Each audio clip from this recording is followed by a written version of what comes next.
তো সমস্যা নেই, আমাদের HTML জরুরি দরকার হবে।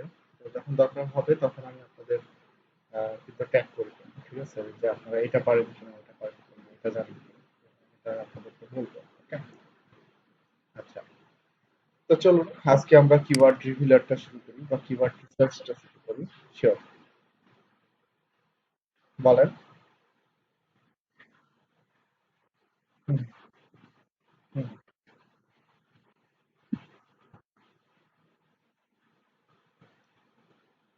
আচ্ছা আচ্ছা, ওকে। এটা তো আমরা শিখবো পরবর্তীতে, তারপরে আবার ডিসকাস করতেছিলাম, হ্যাঁ। অবশ্যই এটা এখন ডিসকাস করার কথা না, এটা আমরা শিখবো পরে।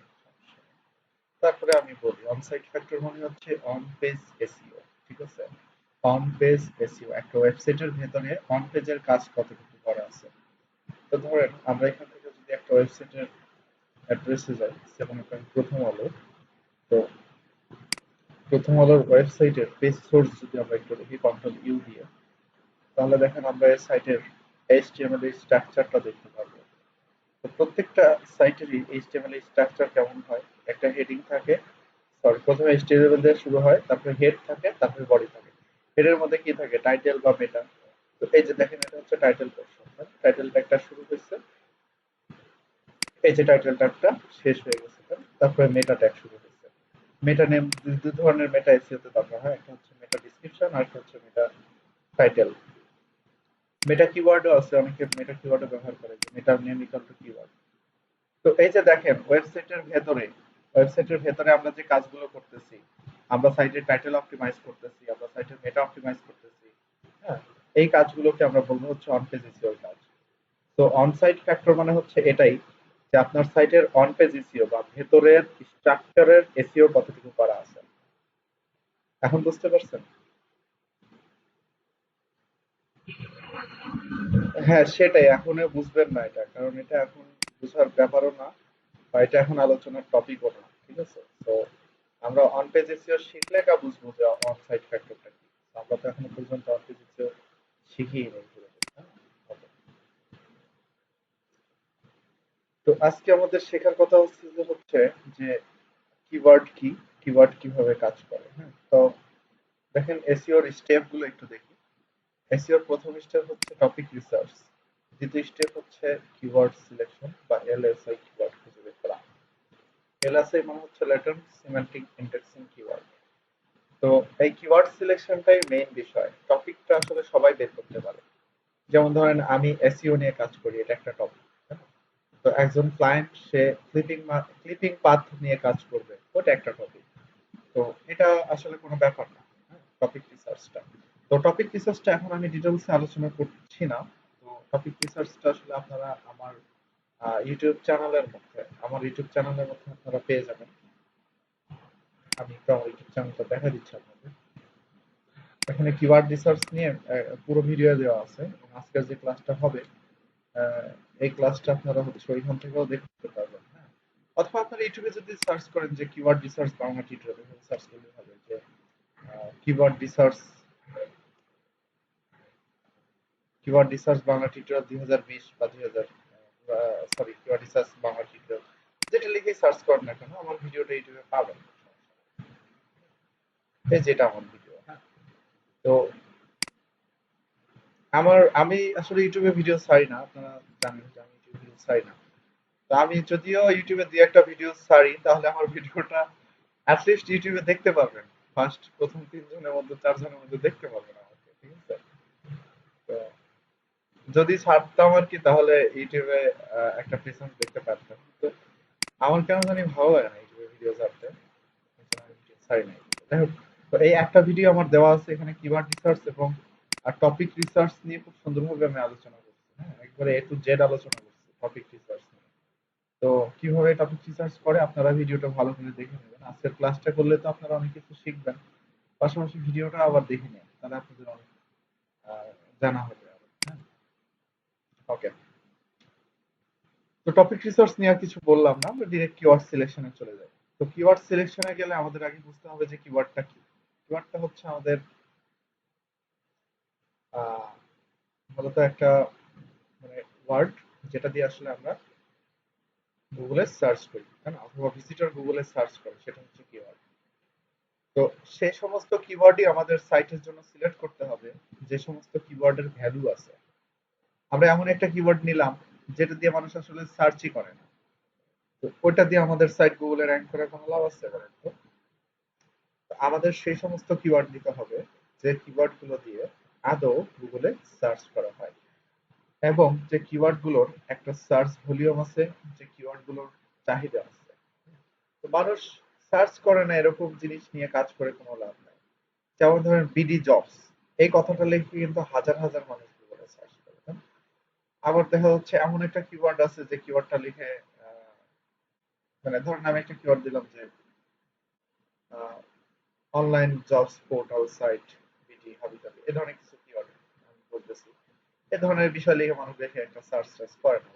তো আমি কোনটা নিয়ে কাজ করবো? ওই ধরনের কিওয়ার্ড নিয়ে কাজ করবো যেটা লিখে মানুষ সার্চ করে না সেটা, নাকি যেটা লিখে মানুষ সার্চ করে সেটা নিয়ে কাজ করবো? তো আমাদের সেই ধরনের কিওয়ার্ড সিলেক্ট করতে হবে যে ধরনের কিওয়ার্ড দিয়ে মানুষ আসলে সার্চ করে থাকে। তো এই যে মানুষ যে সার্চ করে এই কিওয়ার্ডটা লিখে, আমরা বুঝবো কিভাবে? আমরা বুঝবো হচ্ছে সেই কিওয়ার্ড রিফিলার টুলস এর দ্বারা, যেটা দিয়ে আপনাদেরকে কালকে অ্যাকাউন্ট খুলতে দিয়েছিলাম, প্রত্যেককে 3টা করে অ্যাকাউন্ট খুলতে দিয়েছিলাম।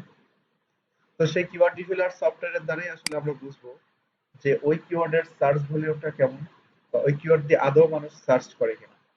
তো আমরা জানলাম যে ঠিক আছে, আমরা যে কিওয়ার্ডটা নিয়ে কাজ করব সেই কিওয়ার্ডটা ধরেন অনেক পপুলার, আমরা এটা জেনে গেছি। দ্বিতীয়ত আমাদের আরেকটা জিনিস জানা লাগবে যে ওই কিওয়ার্ড দিয়ে আদৌ আমরা র্যাঙ্ক পাবো কিনা। শুধু পপুলার কিওয়ার্ড নিলেই হবে না, সেটা দিয়ে আমাকে র্যাঙ্ক পেতে হবে। যেমন মনে করেন যে এখানে আমি একটা কিওয়ার্ড দেখি যে শুধু ট্রাভেল এজেন্ট থেকেও কিন্তু আমাদের প্রকাশটা চলে আসে। ট্রাভেল এজেন্ট,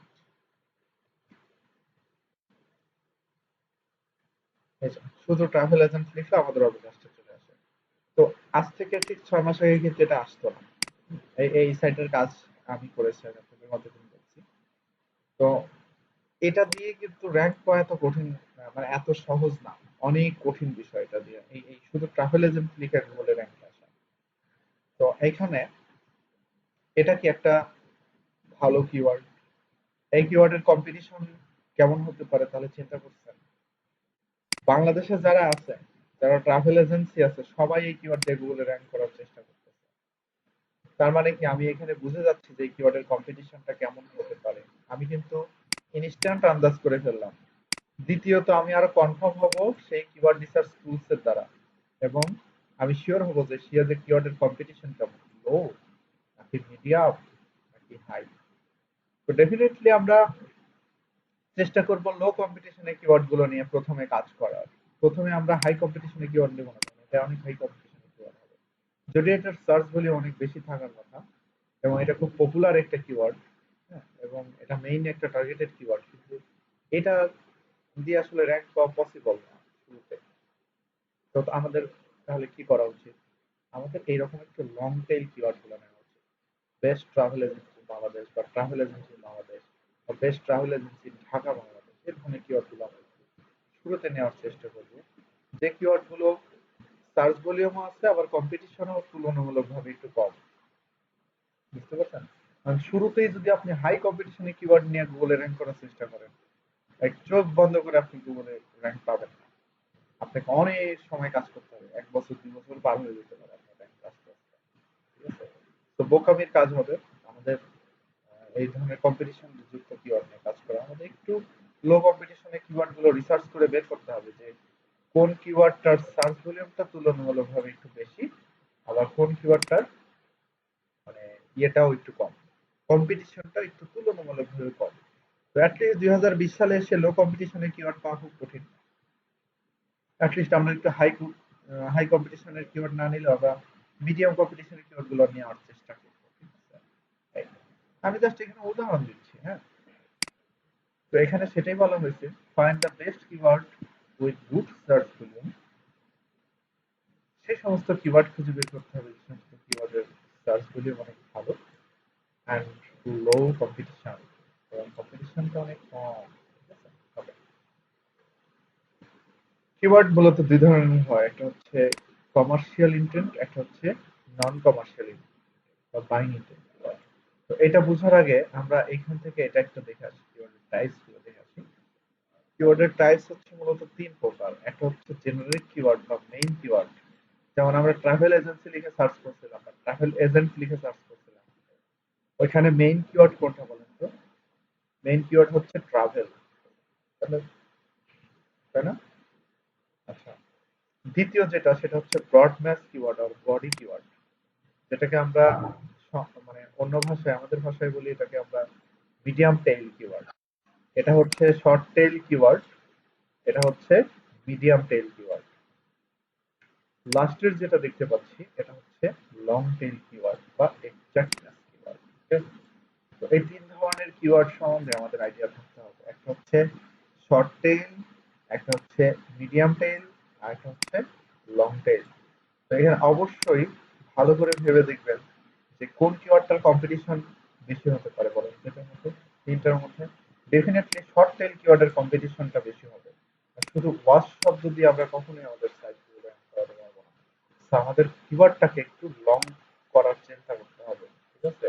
আমাদের একটু লং টাইপের কিওয়ার্ড গুলো শুরুর দিকে নেওয়ার চেষ্টা করতে হবে, তারপরে ধীরে ধীরে আমরা শর্টের দিকে যাবো, যখন গুগলে র্যাঙ্ক পেয়ে যাবো, ঠিক আছে? যেমন আমি প্রথমে র্যাঙ্ক পাইছি হচ্ছে এসইও এক্সপার্ট ইন বাংলাদেশ দিয়ে, বাট আজ থেকে 6 মাস পরে কি আমি কিওয়ার্ড দিয়ে কাজ করব? না, এটা দিয়ে আমি তার র্যাঙ্ক পেয়ে গেছি, আমি শুধু এসইও এক্সপার্ট দিয়ে সার্চে আসার চেষ্টা করবো, ঠিক আছে? তো আমি কিন্তু ইন বাংলাদেশ কথাটা ফেলে দিব, শুধু এসইও এক্সপার্ট দিয়ে কাজ শুরু করে দিব আমি, ঠিক আছে? তো আমরা প্রথমে একটু লং টেইল দিয়েই কাজ শুরু করতে চাই, পরবর্তীতে ধীরে ধীরে আমরা মিডিয়াম টেইলে চলে আসলাম। হ্যাঁ, আর শর্ট টেইল কিওয়ার্ড দিয়ে তো র্যাঙ্ক আসলে এতটুকু পাওয়া সম্ভব নয়, এটা কপালের বিষয়, গুগলের ইচ্ছা। তো আমরা কিওয়ার্ডের ধরন দেখলাম, আসলে কিওয়ার্ড কেমন হতে পারে দেখতে। এখন দেখি কিওয়ার্ডের মানে কিওয়ার্ড গুলো আসলে মানে কেমন হয়, ঠিক আছে? এটা দেখি আমরা, বা কি ধরনের কিওয়ার্ড আমাদের আসলে সিলেক্ট করা উচিত আমাদের কাজের জন্য। আমরা তো এইখান থেকে বুঝলাম যে লং টেইল কিওয়ার্ড নিব, এইখান থেকে দেখি আমরা কি ধরনের কিওয়ার্ড নেব।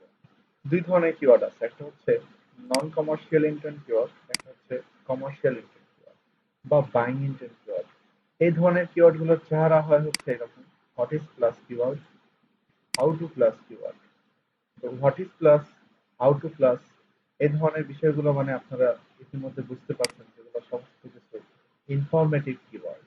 তো এই সমস্ত কিওয়ার্ড গুলোতে আমাদের আসলে কোনো সেল টেল আসে না আমাদের সাইটের মধ্যে। আমরা এই সমস্ত কিওয়ার্ড দিয়ে যদি কখনো র্যাঙ্কও পাই, আমাদের এক্সট্রা কোনো বেনিফিট নাই। একটাই বেনিফিট, আমাদের সাইটে ভিজিটর আসতেছে, ট্রাফিক আসতেছে। ওকে। দ্বিতীয়ত, commercial or buying intent keyword. এটা মানে হলো যে সরাসরি আমাদের সাইটে সেল জেনারেট করতে পারবো আমরা। এই ধরনের কিওয়ার্ড দিয়ে যদি আমরা র্যাঙ্ক পাই, তাহলে আমাদের সাইটে আমরা সেল নিয়ে আসতে পারবো। ইউএসএ তে কিবোর্ডের সাথে এই আন্ডার ইএসডি এই কথাটা লেখা থাকে, অনেকে হয়ে সার্চ করে, ঠিক আছে? যেমন হচ্ছে যে মিটার স আন্ডার 100 ইউএসডি, বা অ্যাপেল ওয়াচ আন্ডার 500 ইউএসডি, এভাবে সার্চ করে, মানে $500 নিচে অ্যাপেল ওয়াচ গুলো দেখায়। তো এইভাবে কখন একটা মানুষ সার্চ করতে পারে, একটু আপনাদের আহ, চিন্তাধারা কাজে লাগায় একটু বলেন আমাকে। এই ধরনের কিওয়ার্ড লিখে মানুষ তখনই সার্চ করতে পারে যখন সে অ্যাপল ওয়াচটা কিনতে চায়, রাইট? যখন এই জিনিসটা সে কিনতে চাইবে, তখনই সে এই জিনিসটা লিখে বলে সার্চ করবে, মানে দামটা জানতে চাইবে আগে, হ্যাঁ, যে এই দামের মধ্যে কি কি আছে আমাকে দেখাও, তাহলে যেটা ভালো লাগবে সেটা আমি কিনবো। হ্যাঁ, টি শার্ট আন্ডার 100 ইউএসডি, $100 নিচে টি শার্ট গুলো দেখতে চায়, কারণ সে টি শার্ট কিনতে চায়। তো এই ধরনের কিওয়ার্ড দিয়ে যদি কখনো গুগলে র্যাঙ্ক পান আপনার সাইটে, ডেফিনেটলি ভেবে রাখবেন আপনার সাইটে যদি 500 ইউজার আসে, 500 ইউজার থেকে আপনি মিনিমাম 50টা বা 100টা সেল জেনারেট করতে পারবেন। তো অ্যামাজন অ্যাফিলিয়েট মার্কেটার যারা আছে, তারা আসলে এইভাবেই টিকে থাকে তাদের সাইটগুলো নিয়ে। তাদের সাইটগুলো এইভাবেই গুগলে যখন বাইং ইন্টেন্ট কিওয়ার্ড দিয়ে র্যাঙ্ক পায়, তখন কিন্তু তাদের সাইটগুলোতে ভিজিটর আসে, ট্রাফিক আসে, সেল হয়। সো বাইং ইন্টেন্ট কিওয়ার্ড হচ্ছে সর্বোচ্চ গুরুত্বপূর্ণ কিওয়ার্ড। তো আমি এই বাইং ইন্টেন্ট কিওয়ার্ড গুলো কিভাবে রিসার্চ করে, এগুলো আসলে আমি এই ধরনের ফ্রি ব্যাচের মধ্যে শিখাই না। তো এটার জন্য আমার আলাদা ইয়ে আছে। আমার হচ্ছে এগুলো মূলত রিসার্চ করতে হয় এইচরেফ দিয়ে। হ্যাঁ, এগুলো কিওয়ার্ড রিভিউলার থেকে খুব একটা বেশি রিসার্চ হয় না। তো তারপরে কিওয়ার্ড রিভিউলার থেকে যতটুকু হয় আমি আপনাদেরকে ততটুকু দেখাবো, হ্যাঁ? কারণ কিওয়ার্ড রিসার্চের জন্য অসংখ্য টুলস আছে, বেস্ট বেস্ট টুলস আছে কিওয়ার্ড রিভিউলারের পাশাপাশি। এইচরেফস আছে, সেমরাশ আছে, হ্যাঁ? তারপরে হচ্ছে আপনার আরো ভালো ভালো কিওয়ার্ড রিসার্চ টুল আছে, মজ আছে, তারপর হচ্ছে কিওয়ার্ড ই আছে, ওয়ার্ড ট্র্যাকার আছে, অসংখ্য টুল আছে, কিওয়ার্ড কেক আছে, কিওয়ার্ড টুল ডট আইও আছে। প্রত্যেকটাই best best keyword research tools, এক একটা এক এক সাইডের জন্য বেস্ট। তার মধ্যে সবচেয়ে বেস্ট হচ্ছে এইচরেফ। ওকে, এইচরেফস আমি একটু দেখাই। এইচরেফস এটা হচ্ছে ওয়ার্ল্ডের মধ্যে সবচেয়ে বড় একটা কি এসইও টুলস, ঠিক আছে? তো যারা কাজ করে সবারই ইন্টেন্ট থাকে এই এইচরেফ থেকে কিভাবে কাজ করা যায়, কিভাবে এইচরেফ থেকে সাইটের অ্যানালাইটিক্সটা দেখা যায়, কিভাবে এইচরেফ দিয়ে কিওয়ার্ড রিসার্চ করা যায়। তো এটার যেমন মানে চাহিদা, এটার সেরকম প্রাইস, হ্যাঁ, এটার সেরকম প্রাইস। যাই হোক, আমি এইচরেফটা আমার নিজের এইচরেফ আছে, তারপরে আমি আপনাদেরকে একটা গ্রুপ বাই এইচরেফ এর প্যাকেজ থেকে যতটুকু দেখানো সম্ভব আমি আপনাদেরকে দেখাচ্ছি।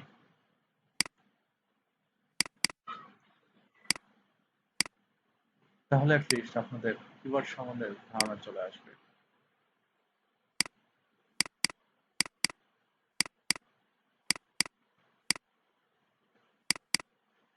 আমি একটা নাম্বার টুকে রাখবো, একটা সেকেন্ড, ততক্ষণে সেন্ড ব্রাউজারটা লোড নিই, নাম্বারটা হারাই যাবে কাছে।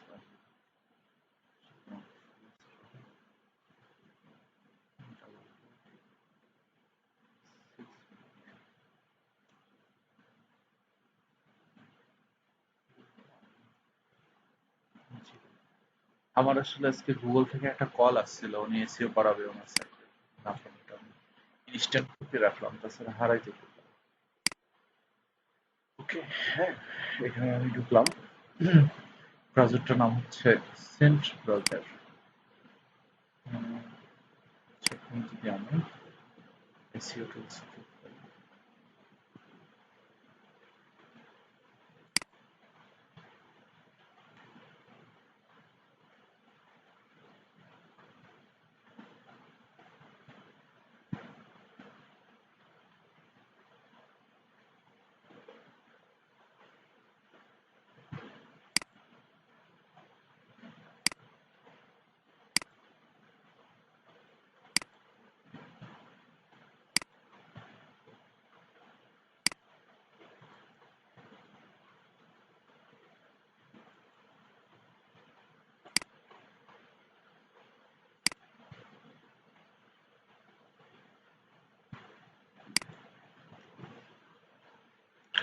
আমি এখান থেকে স্ট্রেসটা অ্যাক্সেস করে দেখাই আপনাদেরকে।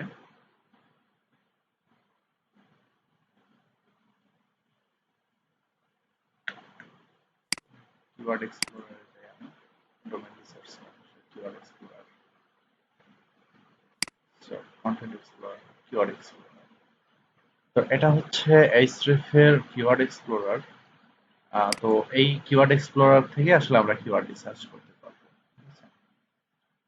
তো এটা দিয়ে আসলে বেস্ট কিওয়ার্ড রিসার্চ করা যায়। ওয়ার্ল্ডের মধ্যে সর্বোচ্চ কিওয়ার্ড রিসার্চের টুলস এর মধ্যে একটা, যারা অ্যামাজনের জন্য কিওয়ার্ড রিসার্চ করে, বিং এর জন্য কিওয়ার্ড রিসার্চ করে, সব এখান থেকে কিওয়ার্ড রিসার্চ করে। ওকে, আচ্ছা। তো এই সমস্ত বাইং ইন্টেন্ট কিওয়ার্ড রিসার্চ করার জন্য অ্যামাজনটা হচ্ছে বেস্ট। তো আমি আপনাদের খুবই শর্টকাটে একবার শুধু দেখাবো যে কিভাবে কিওয়ার্ড রিসার্চ করতে হয়, বাট বাইং ইন্টেন্ট কিওয়ার্ড কিভাবে রিসার্চ করতে হয় এই কোর্সের মধ্যে এটা আমার দেখানো সম্ভব না। ওকে, তো যাই হোক, এই এটা ওপেন করে রাখলাম, এটা যখন লাগে আমি আবার আসবো এখানে। তারপরে দেখেন কিওয়ার্ড প্লাস রিভিউ, এই ধরনের কিওয়ার্ডকে আমরা বাইং ইন্টেন্ট কিওয়ার্ড বলি। যেমন ধরেন আপনি একটা ফোন কিনতে যাবেন, হ্যাঁ, আপনি অ্যান্ড্রয়েড ফোন কিনবেন, অ্যান্ড্রয়েড ফোন কিনলে অ্যান্ড্রয়েড ফোনের রিভিউ আপনি অবশ্যই দেখে যাবেন। কিনতে যাওয়ার আগে বাসা থেকে আপনি রিভিউ দেখে যাবেন। যেমন ধরেন আপনি নোট 8 প্লাস কিনবেন, নোট 8 প্লাস কেনার আগে আপনি গুগলে সার্চ করবেন নোট 8 প্লাস প্লাস রিভিউ। তো রিভিউটা দেখে তারপর ফোন কিনতে যাবেন। ঠিক সেই রকম ভাবে খুবই জনপ্রিয়, মানে যারা অ্যামাজনে প্রোডাক্ট বিক্রি করে আহ, বা অ্যামাজনের প্রোডাক্ট নিয়ে যারা অ্যাফিলিয়েট করে, বা যারা নিজেরাই যারা প্রোডাক্ট সেল করে, কমার্স মার্কেটার আছে, তো তারা সবাই রিভিউ টাইপের কিওয়ার্ড গুলো বেশি সিলেক্ট করার চেষ্টা করে। হ্যাঁ, আচ্ছা, তারপর keyword plus time. Keyword plus time আসলে মূলত এই রিভিউ কিওয়ার্ডের সাথেই আসলে আমি বলতেছি। তো রিভিউর সাথে টাইম যোগ করে দিলেও বুঝবেন যে এটা বাইং ইন্টেন্ট কিওয়ার্ড হয়ে গেছে। সো এই কিওয়ার্ড দিয়ে আপনি সেল জেনারেট করতে পারবেন। লাস্ট যে কিওয়ার্ডটা, এটা হচ্ছে সর্বোচ্চ চাহিদা সম্পন্ন একটা কিওয়ার্ড। এই ধরনের কিওয়ার্ডকে বলা হয় একবারে একবারে মেজর কিওয়ার্ড। এটা বাইং ইন্টেন্ট কিওয়ার্ডের মধ্যে একদম major keyword. Apple was price in between. এই প্রাইস ইন এই কথাটা লিখে বা প্রাইস, কিওয়ার্ড প্লাস প্রাইস এভাবে সার্চ করে মানুষ তখনই যখন সে জিনিসটা কিনতে চায়। কিছু স্পেসিফিক ব্যাপার আছে যেটা মানুষ এমনি এমনি হয়তো বা প্রাইস দেখার জন্য, বা অনেকে আছে লিস্ট জানার জন্য বা আইডিয়া নেওয়ার জন্য অনেকে সার্চ করে, কিন্তু এগুলো ছাড়া যারা সার্চ করে তার মধ্যে ম্যাক্সিমাম পার্সন ওই প্রোডাক্টটা কেনার উদ্দেশ্যে সার্চ করে। বুঝতে পারছেন? তো আমি যেমন এই আমার ল্যাপটপটা কেনার আগে আমি আমার ল্যাপটপের মডেল লিখে আমি দুই ধরনের কিওয়ার্ড দিয়ে সার্চ করছিলাম। একটা হচ্ছে যে এইচপি ফোলিও 9480 এম রিভিউ। তারপরে আমি লিখছিলাম আমার মানে ল্যাপটপের মানে HP elite book pro price in Bangladesh. আমার হচ্ছে এইচপি এলাইট বুক প্রো। তো HP elite book pro price in Bangladesh আমি সার্চ করছিলাম। সার্চ করে আমি প্রাইস টাইস দেখে হাবিজাবি দেখে যেটা ভালো লাগছে ওখানে ওদের সাথে কন্ট্যাক্ট করে যাই, আমি তারপরে ল্যাপটপটা কিনে ফেলছি। তো আমি দেখেন দুই ধরনের কিওয়ার্ড আমি নিজেই ব্যবহার করছি। ঠিক আছে? তো আপনারাও দেখেন এই ধরনের কিওয়ার্ড নিজেরা ব্যবহার করে থাকেন।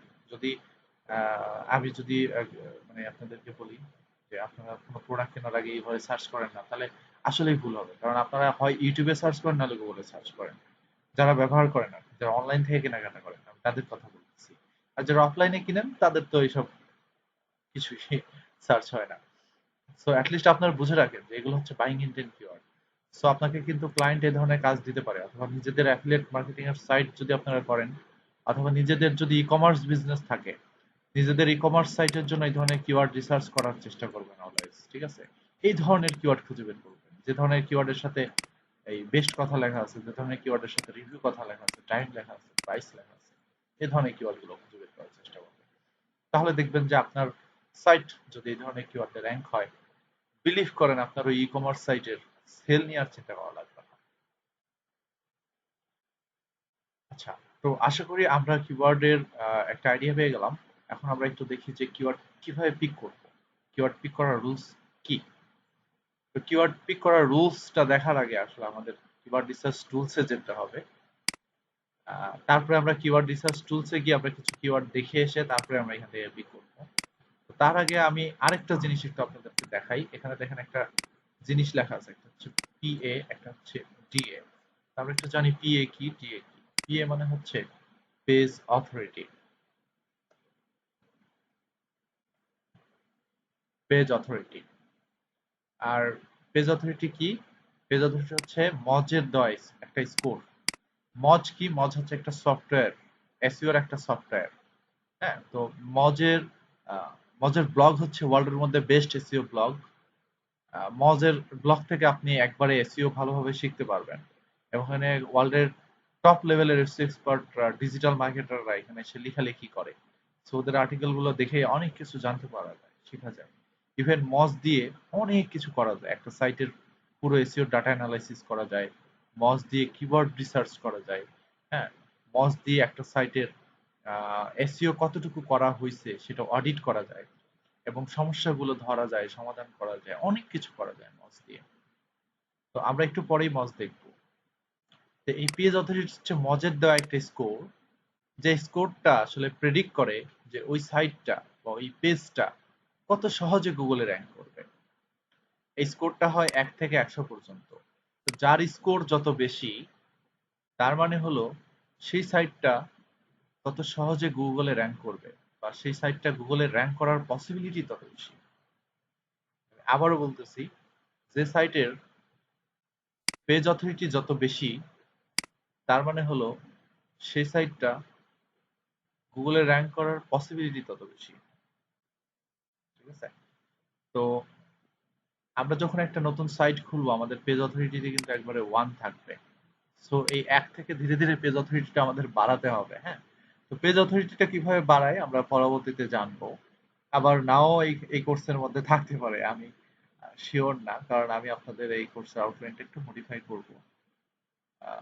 তো এটা তারপরেও আপনারা জানবেন, হ্যাঁ? এটা আপনারা জানবেন, আমি আপনাদের মজের ব্লগের কোন কোন আর্টিকেল থেকে এটা পড়ে আপনারা জানতে পারবেন, প্রত্যেকটা আর্টিকেলের লিংক আপনাদের আমি দিয়ে দিব। সো আপনারা যদি নিজেরা একটু স্টাডি করেন কিছুক্ষণ, তাহলে এটা আপনারা নিজেরাই পেরে যাবেন যে কিভাবে পেজ অথরিটি ইনক্রিজ করতে হয়, কিভাবে ডোমেইন অথরিটি ইনক্রিজ করতে হয়। কারণ ফ্রিল্যান্সিং মার্কেট প্লেসে আমরা যখন যাব ফাইভারে, ফাইভারে হিউজ লেভেলের কাজ পাবেন, যেখানে আপনাদেরকে বলতে পারে যে আমার সাইটের পেজ অথরিটি ইনক্রিজ করে দাও, ডোমেইন অথরিটি ইনক্রিজ করে দাও। ব্যাকলিংকের কাজ থাকবে অনেক বেশি। তো ব্যাকলিংক কম আছে, ব্যাকলিংক বাড়াইতে হবে। ব্যাকলিংক বাড়াইলে আসলে page authority, domain authority increase করে। কিছু কিছু স্পেসিফিক ব্যাকলিংক আছে যেগুলো করলে ইনক্রিজ হয়ে যায়।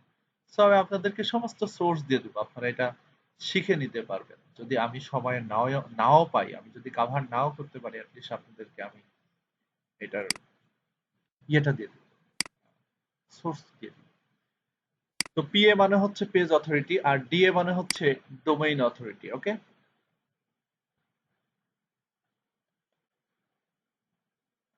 তো ঠিক পেজ অথরিটি যেমন, আসলে ডোমেইন অথরিটিটা ওই রকমই।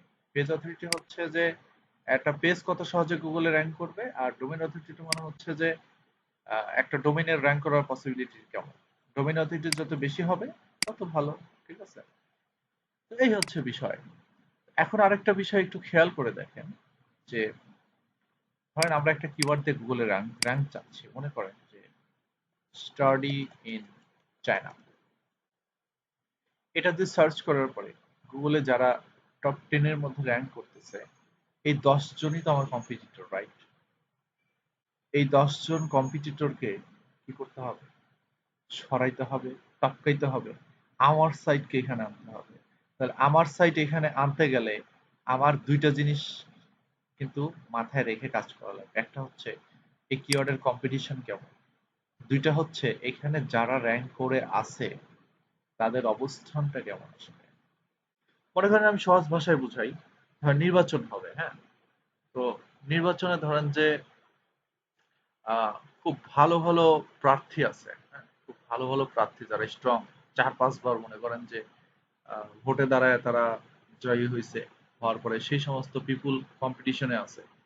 অথবা ধরেন এলাকার মেয়র আছে, সেও এমপিতে দাঁড়ায় গেছে, যে এমপিতে আগে ছিল সেও দাঁড়ায় গেছে।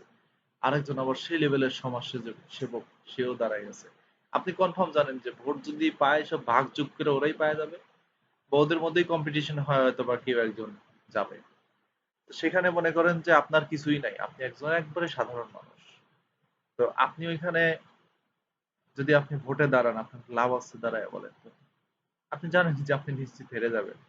অথবা আপনি যদি পপুলারিটি পেতেও যান, আপনাকে মিনিমাম 10 বছর বা 5 বছর আগে কাজ করতে হবে সোসাইটিতে, আপনার ফেস ভ্যালু বাড়াইতে হবে। ফেস ভ্যালু বাড়ানোর পরে মানুষ যখন আপনাকে চিনবে, তারপরে আপনি দাঁড়ান, তারপরে দেখবেন যে আপনার একটা অবস্থান তৈরি হয়েছে। ঠিক গুগলে আসলে সেরকম যে এখানে যারা অলরেডি গুগলে র্যাঙ্কে আছে, সো এদের পজিশন যদি খুবই হাই হয়, এখানে আপনার আসতে সেরকমই কষ্ট হবে, হ্যাঁ? যেহেতু আপনি নতুন সাইটটা করছেন, সো আপনার সাইটটা এখানে আসতে তো একটা, আপনার সাইটে তো কোনো ভ্যালুই নেই। নতুন সাইট খুলছেন, আপনার সাইটটা মাত্র গুগল এখনো চিনেই না। সো গুগলকে চিনাইতে হবে, গুগলকে বুঝাইতে হবে। এই বুঝাইতে বুঝাইতে আমাদের 6 মাস পার হয়ে যাবে। তো 6 মাস পরে গুগল যখন বুঝবে যে না, এখানে যারা র্যাঙ্ক করে আছে এদের সাথে সাথে আমার সাইটটা, মানে এর এই সাইটটাকেও র্যাঙ্ক দেওয়া উচিত, তখন গুগল কিন্তু এখানে আমাদেরকে র্যাঙ্ক দিয়ে দিতে পারে। বাট অবশ্যই অবশ্যই এখানে যে ভদ্রলোক গুলো আছে, এই ভদ্রলোক গুলার স্ট্রেংথ কেমন, এরা কেমন শক্তিশালী, এটা আমার একটু দেখে নেওয়া উচিত অবশ্যই। কারণ আমার ফোকাস কিওয়ার্ড যেটা, সেই ফোকাস কিওয়ার্ডের এগেনস্টে আমাকে আসলে দেখে নিতে হবে যে যারা র্যাঙ্ক করতেছে তারা কেমন শক্তিশালী, আমি আসলে এদেরকে টপকাইতে পারবো কিনা। ঠিক আছে? তো এটা কিভাবে দেখবো, এটা দেখার মানে মানে ওয়েটাই হচ্ছে এই পেজ অথরিটি এবং এই ডোমেইন অথরিটিটা। এইখানে যারা র্যাঙ্ক করতেছে এদের সবার পেজ অথরিটি, ডোমেইন অথরিটি যদি অনেক হাই হয়, তাহলে বুঝবেন যে এই কিওয়ার্ড দিয়ে র্যাঙ্ক হতে আপনার অবস্থা খারাপ হয়ে যাবে। আর যদি দেখেন যে না, এদের যারা র্যাঙ্কে আছে এদের পেজ অথরিটি, ডোমেইন অথরিটি কম, বা এরা কম শক্তিশালী, তাহলে বুঝবেন যে হ্যাঁ, আপনি খুব সহজে এদেরকে টপকায় ফেলতে পারবেন। ঠিক আছে? তো এখন কম বেশি হলে কিছু করার নাই, আমার জন্য কিছু করার নাই, কারণ আমার এই কিওয়ার্ডটা নিয়ে কাজ করতেই হবে। এটা হচ্ছে আমার প্লাস কিওয়ার্ড, মাদার কিওয়ার্ড। বুঝতে পারছেন? তো এই কিওয়ার্ডে যারা র্যাঙ্ক করে তাদের সাইটগুলোতে কেমন ট্রাফিক ঢুকে দেখেন। এই সাইটে ইউএস থেকে ট্রাফিক আসে 500 পার মান্থ। এই সাইটে ট্রাফিক আসে 92টা করে পার মান্থ। আমেরিকা থেকে ট্রাফিক ঢুকে এবং 4টা কিওয়ার্ড ধরে ট্রাফিক আসে সাইটে।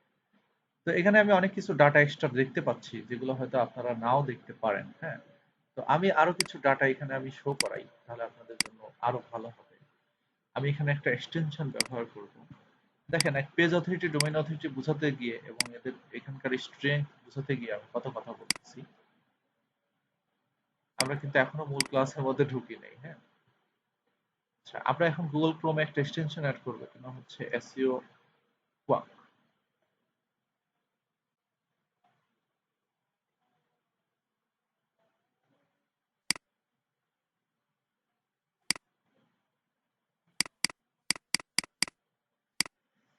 আমার মনে হয় সার্চ ইঞ্জিনের এখান থেকে এসইও কোয়াকটা হারায় গেছে।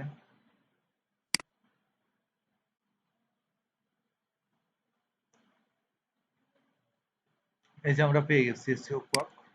আমরা এটাকে আমাদের গুগল ক্রোমের সাথে অ্যাড করে নিচ্ছি। ওকে,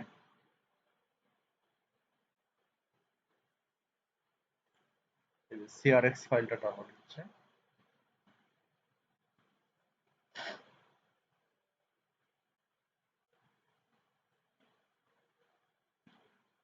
অ্যাড হয়ে গেল। ওকে, অ্যাড হয়ে গেল। তো এখন আমি একটু এখানে এসে আমার এই রেজাল্টটাকে একটু রিলোড দিব। হ্যাঁ, এটাকে একটু রিলোড, আচ্ছা রিলোড দেওয়া লাগবে না, অটোমেটিক্যালি চলে আসছে। এই এসইও কোয়াকের মাধ্যমে এবং এই কিওয়ার্ড টুল ডট আইও, সরি কিওয়ার্ড এভরিহোয়ার, এই দুইটা এক্সটেনশনের মাধ্যমে কিন্তু আমরা অনেক ডাটা এখানে দেখতে পাচ্ছি। প্রথম ডাটা হচ্ছে যে যে সাইটগুলো গুগলে র্যাঙ্ক করে আছে তাদের সাইট থেকে ইউএসএ থেকে কেমন ট্রাফিক ঢোকে। দ্বিতীয়ত আমরা দেখতে পাচ্ছি যে এখানে আরো কিছু এক্সট্রা কিওয়ার্ড, যে কিওয়ার্ড গুলো নিয়ে আমরা কাজ করতে পারি চাইলে, study in China from Bangladesh. আমি এই কিওয়ার্ডটাকে পছন্দ করছিলাম। এই কিওয়ার্ডটা নিয়ে এখনো পর্যন্ত আমি অ্যানালাইসিস করতেছি এই কিওয়ার্ডটা নিয়ে। হ্যাঁ, আচ্ছা, তারপরে দেখেন এই প্রত্যেকটা সাইটের নিচে একটা এক্সট্রা ডাটা দেখতে পাচ্ছি। এখানে যে সাইটটা র্যাঙ্ক করছে এই 1 নম্বরে, সেই সাইটটার, বলেন।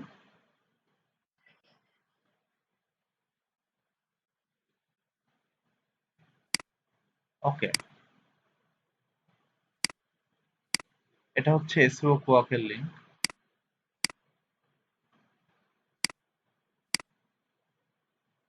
আর কিওয়ার্ড এভরিহোয়ার,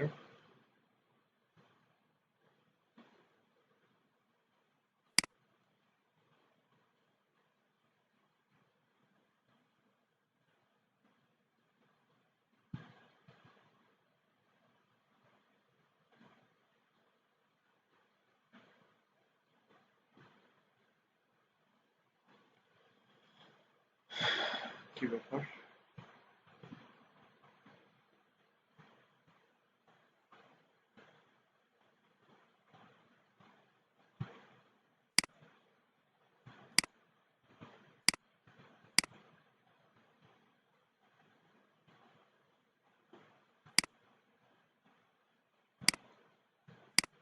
আচ্ছা, এটা হচ্ছে keywordeverywhere.com।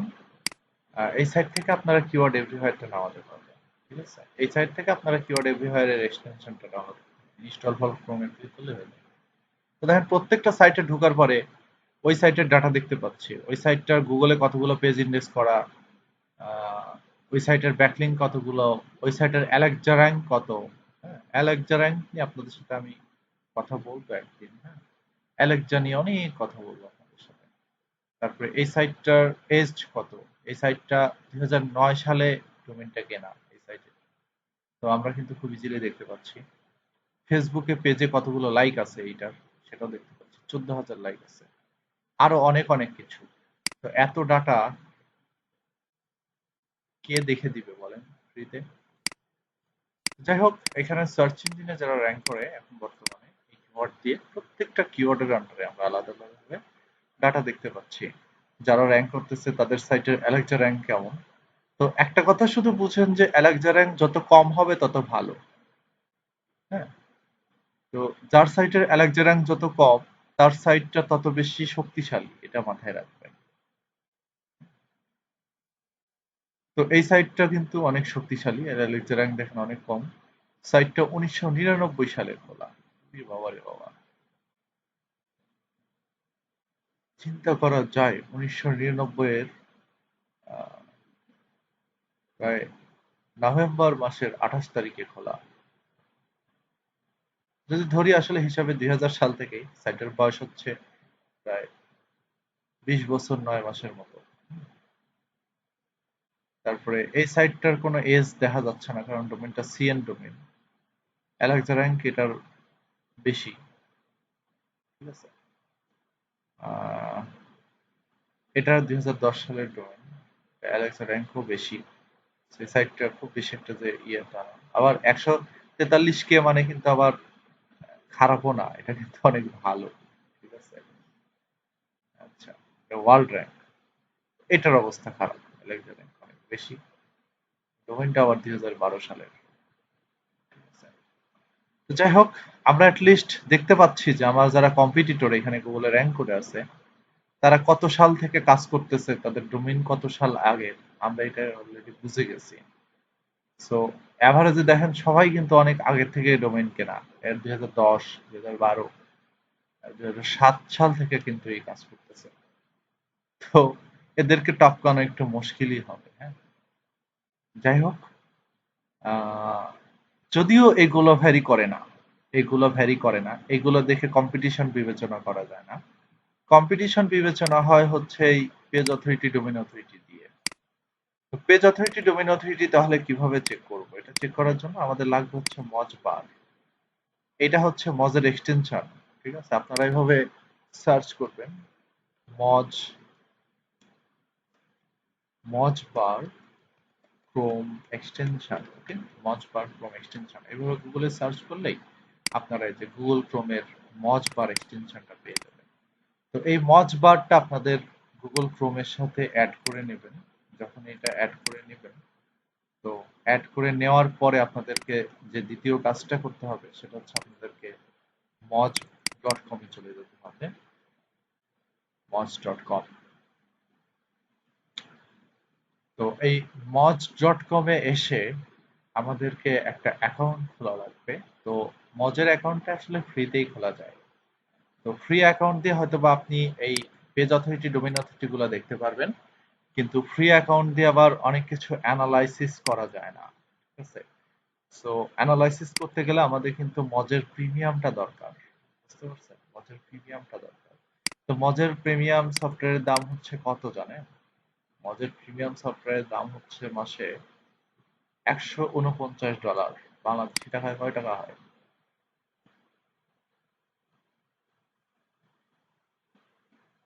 প্রায় 13-14 হাজার টাকা, তাই না? অনেক টাকাই হয়।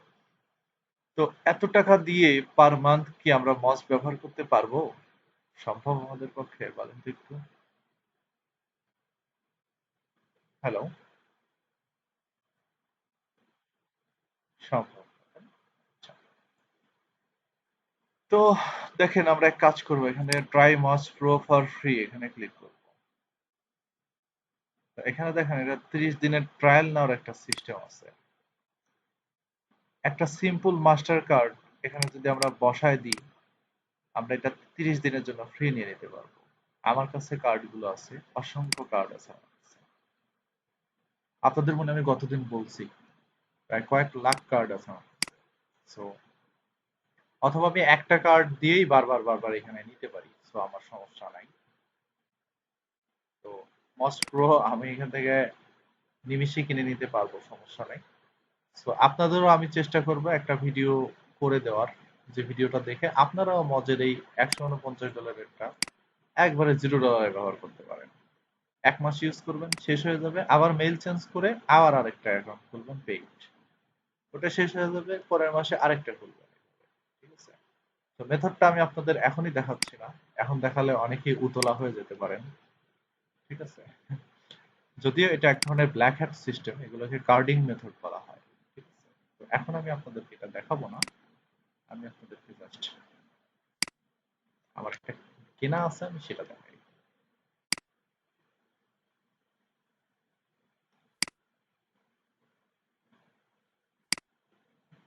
Okay?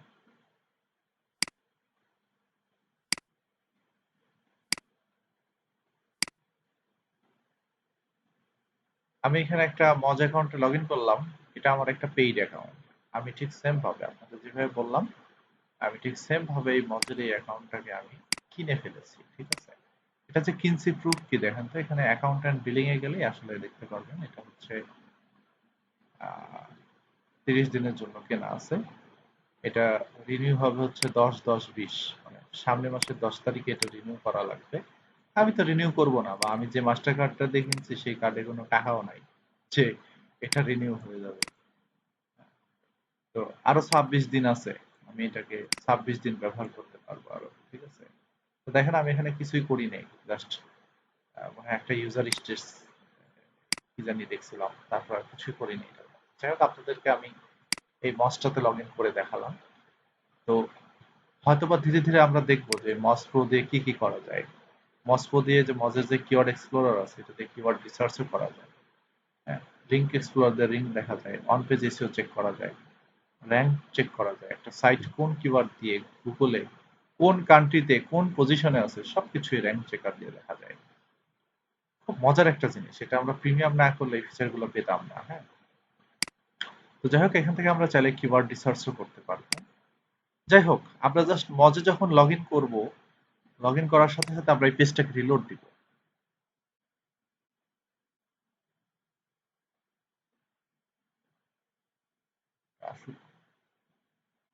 তারপর এটার উপরে একটা ক্লিক করবো। অনেক সময় আসতে সময় লাগে একটু, 1 মিনিট সময় লাগতে পারে। এই যে চলে আসছে। প্রত্যেকটা সাইটের নিচ দিয়ে দেখেন ওই সাইটের পেজ অথরিটি, ওই সাইটের ডোমেইন অথরিটি আমরা দেখতে পাচ্ছি, একমাত্র এই মজ বার এক্সটেনশনটার কারণে। তো আপনারা হতাশ হবেন না, আপনারা যদি মজে ফ্রি অ্যাকাউন্টও খোলেন তাও আপনারা এটা দেখতে পারবেন। আপনাদের ওই ট্রায়াল নিতে হবে না, আপনারা জাস্ট এখানে মজ ফ্রিতে ক্লিক করলেই হবে। সাইন আপে জেনারেলি যেভাবে সাইন আপ করা হয় সেভাবে সাইন আপ করলেই হবে। তো শুধুমাত্র আমরা এখানে পেজ অথরিটি ডোমেইন অথরিটি দেখতে পাচ্ছি না, আমরা দেখতে পাচ্ছি এই সাইট কতগুলো সাইটের সাথে লিংক করা আছে, এবং এখানে যদি ক্লিক করি আমাদের মজা নিয়ে যাবে, এবং কোন কোন সাইটের সাথে লিংক করা সেটাও দেখতে পারবো। মানে এই সাইটের কতগুলো ব্যাকলিংক আছে তাও আমরা দেখতে পারবো। মোট কথা, যেহেতু আমরা প্রিমিয়াম কিনে ফেলছি, সো আপনাদের এইটা দেখাবে না, আপনাদের শুধু পেজ অথরিটি ডোমেইন অথরিটি দেখাবে। তো এটা হলেই না, আপনাদের জন্য আর লাগবে না। আচ্ছা, আমি মজার অ্যাকাউন্টটা আপনাদের দিয়ে দিচ্ছি, এটাই মেইল, এটাই পাসওয়ার্ড। এটাই মেইল, এটাই পাসওয়ার্ড। মজ.com এ যায় এটা দিয়ে লগ ইন করবেন, হয়ে যাবে। আমার সমস্যা নেই, আপনারা 100 জন মিলে ইউজ করলে আমার প্রবলেম নেই। আমার অ্যাকাউন্ট যদি আজকে ব্লক করে দেয়, আমি আবার 5 মিনিট পরে আরেকটা অ্যাকাউন্ট খুলে ফেলতে পারবো। ঠিক আছে?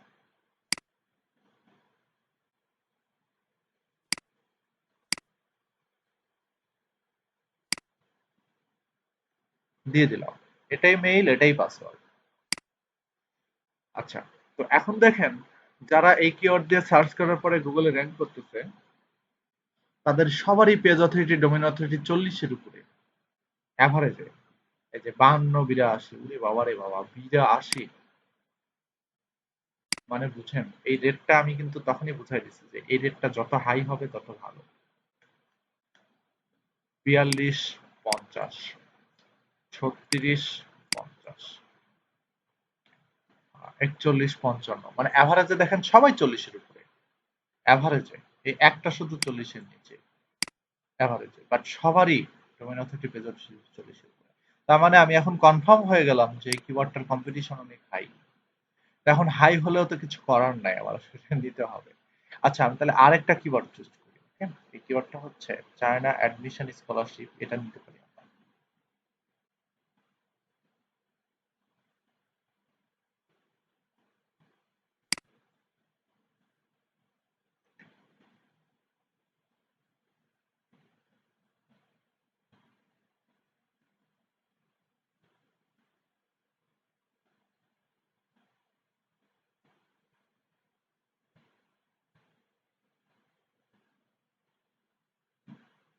এটা দিয়ে লিস্ট আমরা কিছুটা কম্পিটিশন কম দেখতে পারবো। দেখেন কিছুটা হলেও কম। দেখেন 24, 34, 18, 10, তাই না? দেখতে পাচ্ছি 36, 18, 15, 32। তো এখন আমরা এই কিওয়ার্ডটা আরো ডিটেলস রিসার্চ করব। কিভাবে রিসার্চ করব দেখেন, আমরা এখান থেকে ডিফিকাল্টিও দেখতে পাচ্ছি। কিওয়ার্ডের ডিফিকাল্টি হচ্ছে 55%, মানে মিডিয়াম কোয়ালিটির কম্পিটিশন। আমরা এটাও কনফার্ম হয়ে গেলাম। তো এখন কথা হচ্ছে যে আমরা এই কিওয়ার্ডের আরো ডাটা বের করব। এখানে তো আমরা ডাটা দেখতে পাচ্ছি, তারপরেও আমরা আরো ডাটা বের করব। ঠিক আছে, আরো ডাটা কিভাবে বের করব, বা এটার পাশাপাশি আমার আরো অনেকগুলো কিওয়ার্ড লাগবে এই সেম ক্যাটাগরির। তখন আমরা কি করব? তখন আমরা কিওয়ার্ড রিভিলার ডট কমে চলে যাব, আপনাদের যে অ্যাকাউন্টটা আমি খুলতে বলছিলাম।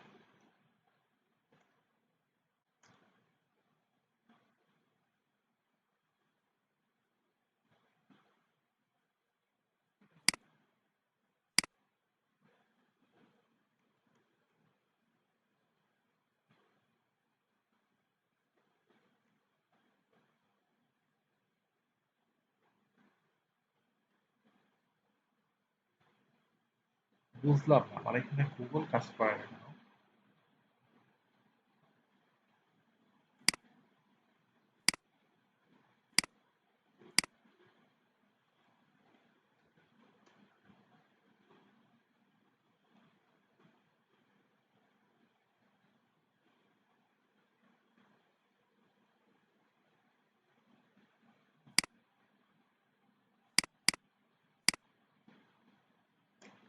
ওকে, এটা হচ্ছে keywordrevealer.com।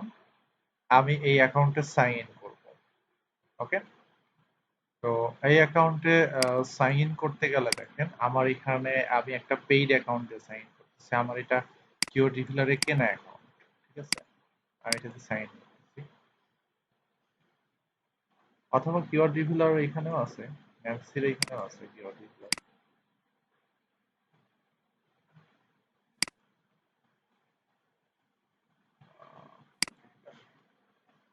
এখান থেকেও অ্যাক্সেস করা যাবে। শিফট আর শিফট,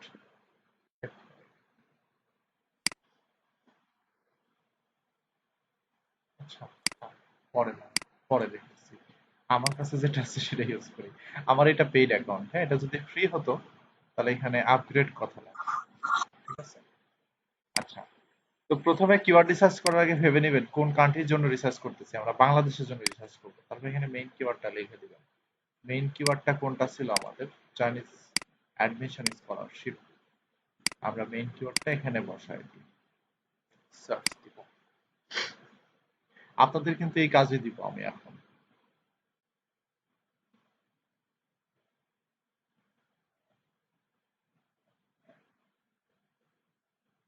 দেখছেন কতগুলো কিওয়ার্ড আমরা পেয়ে গেলাম?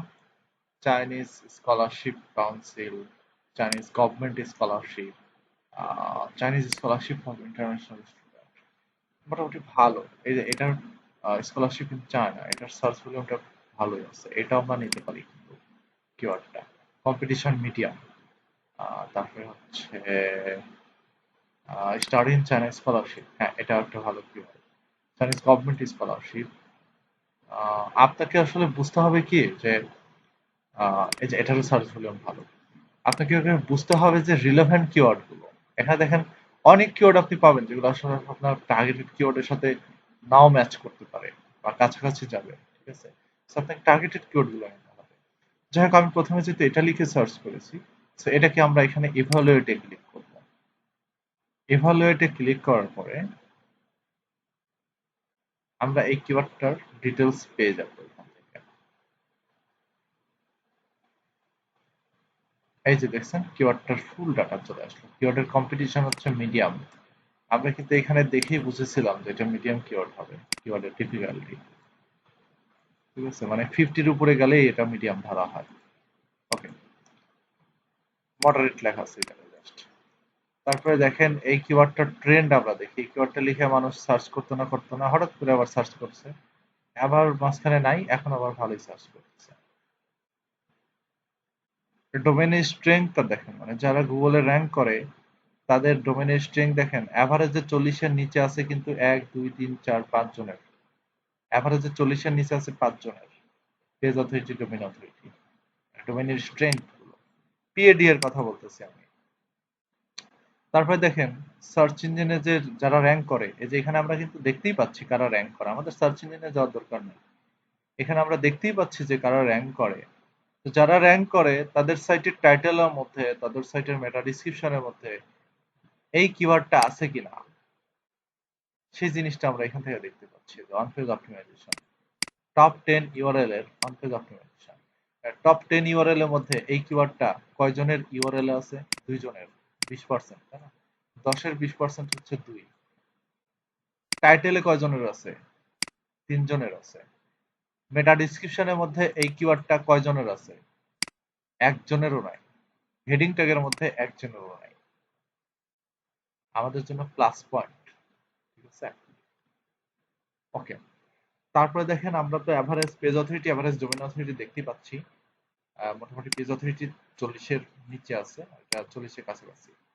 সো আমরা কিওয়ার্ডটাকে নিতে পারবো, কম্পিটিশনটা আমরা মিডিয়াম হিসেবে ধরি। এভারেজ ব্যাকলিংক, এটা নতুন অ্যাড করা হয়েছে। এটা মানে হলো যে এখানে যে সাইটগুলো গুগলে র্যাঙ্কে আছে অলরেডি, সেই সমস্ত সাইট তাদের সাইটের জন্য এসইও করার জন্য কতটুকু লিঙ্ক বিল্ডিং এর কাজ করছে সেটা এখানে আমরা দেখতে পাচ্ছি। সো এটা দেখে আসলে আমাদের আইডিয়া হয়ে যাবে যে আমাদের সাইটে আসলে র্যাঙ্ক পেতে গেলে কেমন ব্যাকলিং করা উচিত। তো আমরা এর চেয়ে বেশি ব্যাকলিং করব, তাহলে হয়তোবা আমরা এই কিওয়ার্ড দিয়ে র্যাঙ্ক পেয়ে যাব, ঠিক আছে? মজের র্যাঙ্ক দরকার নাই। এভারেজ ওয়ার্ড ব্যাকলিংক হচ্ছে লিঙ্ক বিল্ডিং, লিঙ্কটা নিয়ে মার্কেটিং করা, লিঙ্কটা বিভিন্ন জায়গায় শেয়ার করা, বুঝা গেছে?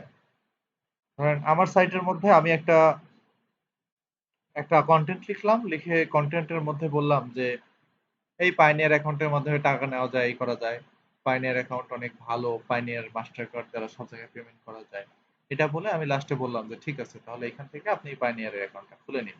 এটা বলে আমি পাইনিয়ারের লিঙ্কটা দিয়ে দিলাম, তার মানে পাইনিয়ারকে আমি একটা ব্যাকলিঙ্ক দিলাম। এখন বুঝতে পারছেন? হ্যাঁ, ইন্ট্রোডিউস করলাম, হ্যাঁ ইন্ট্রোডিউস বলতে কি, ওর লিঙ্কটা আমার সাইটের মধ্যে দিলাম, আর কিছু না। pioneer.com এই লিঙ্কটা আমার সাইটের মধ্যে বসালাম, এটাই ব্যাকলিঙ্ক দিলাম ওকে আমি, বুঝা গেছে? অথবা উইকিপিডিয়াতে আমি কিছু একটা নিয়ে লিখে আসলাম, লিখার সময় আমার সাইটের লিঙ্কটা উইকিপিডিয়াতে দিয়ে আসলাম, যে আরো বেশি জানার জন্য এখানে ক্লিক করুন। ভিজিটর ক্লিক করে আমার সাইটে চলে আসলো, তার মানে আমি উইকিপিডিয়াতে একটা ব্যাকলিঙ্ক করে আসছি। তো গুগল র্যাঙ্কিং এর ক্ষেত্রে ব্যাকলিঙ্কের খুব গুরুত্ব দেয়। এর জন্য আমাদের বোঝা উচিত অ্যাভারেজ ব্যাকলিঙ্কটা কেমন। আমাদের কম্পিটিটর যারা এখানে দেখতে পাচ্ছি, মানে এই কম্পিটিটর কিন্তু এই কিওয়ার্ড দিয়ে র্যাঙ্ক করে গুগলে। সো এই 10 জন কিন্তু আমার কম্পিটিটর, এই 10 জন হচ্ছে আমার চিরশত্রু বলতে পারেন। হ্যাঁ, হ্যাঁ লিঙ্ক দিতে হবে, রাইট। দেখে আসতে পারেন বললে ওইভাবে না, আমি উদাহরণ দিচ্ছি। আসলে এটা কিওয়ার্ড দিয়ে ব্যাকলিং করতে হয়, ঠিক আছে? কিওয়ার্ডকে হাইপার মার্ক করে ব্যাকলিং করতে হয়। আমরা অ্যাঙ্কর টেক্সট দেখছি না এইচটিএমএল দেখার সময়, দেখছিলাম a space, a space href equal to, এখানে কি থাকে? ইউআরএল, তাই না? ইউআরএল থাকে। তারপরে আমরা এটাকে ক্লোজ করে দিই, তারপরে এখানে আমাদের থাকে টেক্সট অথবা কিওয়ার্ড, কিওয়ার্ড। তারপর আমরা এটাকে শেষ করে দিই, টেক্সট স্ল্যাশে। এটাকে আমরা বলি হচ্ছে অ্যাঙ্কর টেক্সট। তো এইভাবেই কিন্তু সমস্ত লিঙ্ক করা থাকে। আমরা যত লিঙ্ক, ভিজিবল লিঙ্ক দেখি, আমাদের এই যে মেনুর লিঙ্ক বলেন, এই যে এখানে ক্লিক করলে যে, ক্লিক করলেই কিন্তু এখানে দেখেন মনে হচ্ছে যে লিঙ্ককে ক্লিক করা যাবে, তাই না? এখানে মাউস নিয়ে গেলেই মনে হচ্ছে লিঙ্কে ক্লিক করা যাবে। সো এই লিঙ্কটা দেখতে কিন্তু আসলে এই যে এইরকমই। এখানে ভেতরে লেখা আছে কন্ট্যাক্ট আস, টেক্সটে লেখা আছে কন্ট্যাক্ট আস, ঠিক আছে? Contact us. আর এই কন্ট্যাক্ট আস এর ভেতরে কোন ইউআরএলটা আছে আমি একটু কপি করে দেখাই। কপি লিংক অ্যাড্রেস, এখানে ইউআরএলটা আছে হচ্ছে যেটা, এই ইউআরএলটা আছে, বুঝতে পারছেন? কেউ যদি এখানে কন্ট্যাক্ট আসে ক্লিক করে, কেউ যদি এখানে কন্ট্যাক্ট আসে ক্লিক করে, সে এই ইউআরএল চলে যাবে। এইচটিএমএল এর কাজ এটা। সো আমরা যখন ব্যাকলিংকের কাজ করব, তখন আমরা বলবো যে ঠিক আছে, ভিজিট হেয়ার দিয়ে আমাদের সাইটটা লিংকটা দিয়ে দেবো। কিন্তু আসলে এখানে ভিজিট হেয়ারটা দেওয়া ঠিক না, এখানে আমাদের সাইটের কিওয়ার্ড দিতে পারে। দেওয়া যেতে পারে যে see the best best SEO expert here. ঠিক আছে।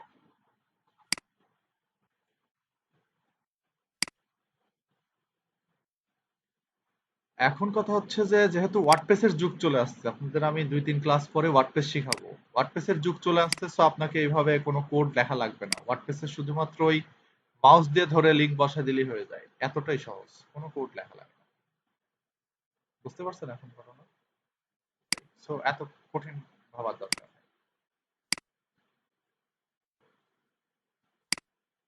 তো ব্যাকলিংক আপনাদের আসলে অফ পেজ এসিওর মধ্যে শেখানো হবে, টেনশন নিয়ে না। হয়তো আমরা ফুল ব্যাকলিংক এখানে শিখবো না এই কোর্সের মধ্যে, যতটুকু প্রয়োজন আমরা শিখে নেব, সমস্যা নেই। তারপর দেখেন ওয়ার্ড কাউন্ট, এটা হচ্ছে মোস্ট ইম্পর্টেন্ট বিষয়। যারা এসইও করে, যারা এক্সপার্ট আছে এবং যারা নিউ কামার আছে তাদের ক্ষেত্রে, এবং ইভেন অনেক এক্সপার্টরাও ভুল করে ফেলে। হ্যাঁ, যে এখানে যারা কম্পিটিটর আছে তারা এভারেজে 316 ওয়ার্ডের কন্টেন্ট দিয়ে গুগলে র্যাঙ্ক করে আছে। তার মানে কারো সাইটে কিন্তু ভালো কন্টেন্ট নেই, এটা একটা দুর্বলতা। তো আপনি তাহলে কত ওয়ার্ডের কন্টেন্ট লিখবেন? এখানে যদিও দেখি মোর দেন 316, কিন্তু 316 কি আসলে রুলস? গুগলের রুলস হচ্ছে আপনার কন্টেন্ট হতে হবে মিনিমাম 1 থেকে 1,500 ওয়ার্ডের। কন্টেন্ট হতে হবে মিনিমাম 1 থেকে 1,500 ওয়ার্ডের। হ্যাঁ, সেখানে আপনি 2,000 লিখলে ভালো হয়। হ্যাঁ, 2,000 হলে ভালো হয়। সো চেষ্টা করবেন 2,000 ওয়ার্ডের কন্টেন্ট লিখা। যদি 2,000 ওয়ার্ডের কন্টেন্ট আমি এই কিওয়ার্ডকে ফোকাস করে লিখতে পারি, আমি ডেফিনেটলি বলি আমি ভালোভাবে র্যাঙ্ক, মানে ভালোভাবে এসইও করলে এবং এদের চেয়ে বেশি ব্যাকলিং করলে আমি এদের এখানে চলে আসতে পারবো। 6 মাস সময় লাগবে, আমি চলে আসতে পারবো। ঠিক আছে। এই তো এই পুরো প্রজেক্টটাতে আপনারা আমার সাথে কাজ করবেন। আপনাদের যে রিসেন্ট 3টা ব্যাচ আমি হাতে নিয়েছি, এই 3টা ব্যাচকে আমি একটা প্রজেক্টে কাজে লাগাবো। বুঝতে পারছেন? সমান ভাবে কাজে লাগাবো, সমতালে কাজ করাবো। ঠিক আছে।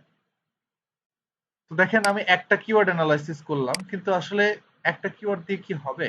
আমাকে 4 থেকে 5টা বা 10টা কিওয়ার্ড সিলেক্ট করতে হবে আমার সাইটের জন্য। কারণ শুধু একটা কিওয়ার্ড দিয়ে র্যাঙ্ক নিলে আসলে হবে না, বা একটা কিওয়ার্ড দিয়ে আসলে এভাবে র্যাঙ্ক হয়ও না। আপনাকে মিনিমাম 4 থেকে 5টা কিওয়ার্ড সিলেক্ট করতে হবে, তাহলে আপনার ভালো হবে। হ্যাঁ মিস, আপনি র্যাঙ্ক না পেলে পরে আপনার বসে থাকতে হবে, কিছু করার নেই। এই জন্য আপনাকে আরো কিছু কিওয়ার্ড, আরো কিছু, হ্যাঁ আরো কিছু রিলেভেন্ট কিওয়ার্ড আপনাকে নিতে হবে। সেই কিওয়ার্ড গুলো আপনার কন্টেন্টের মধ্যে আপনি অ্যাড করে দিবেন, তাহলে দেখবেন যে গুগল আপনাকে এই কিওয়ার্ড গুলো দিয়েও র্যাঙ্ক দিয়ে দিচ্ছে।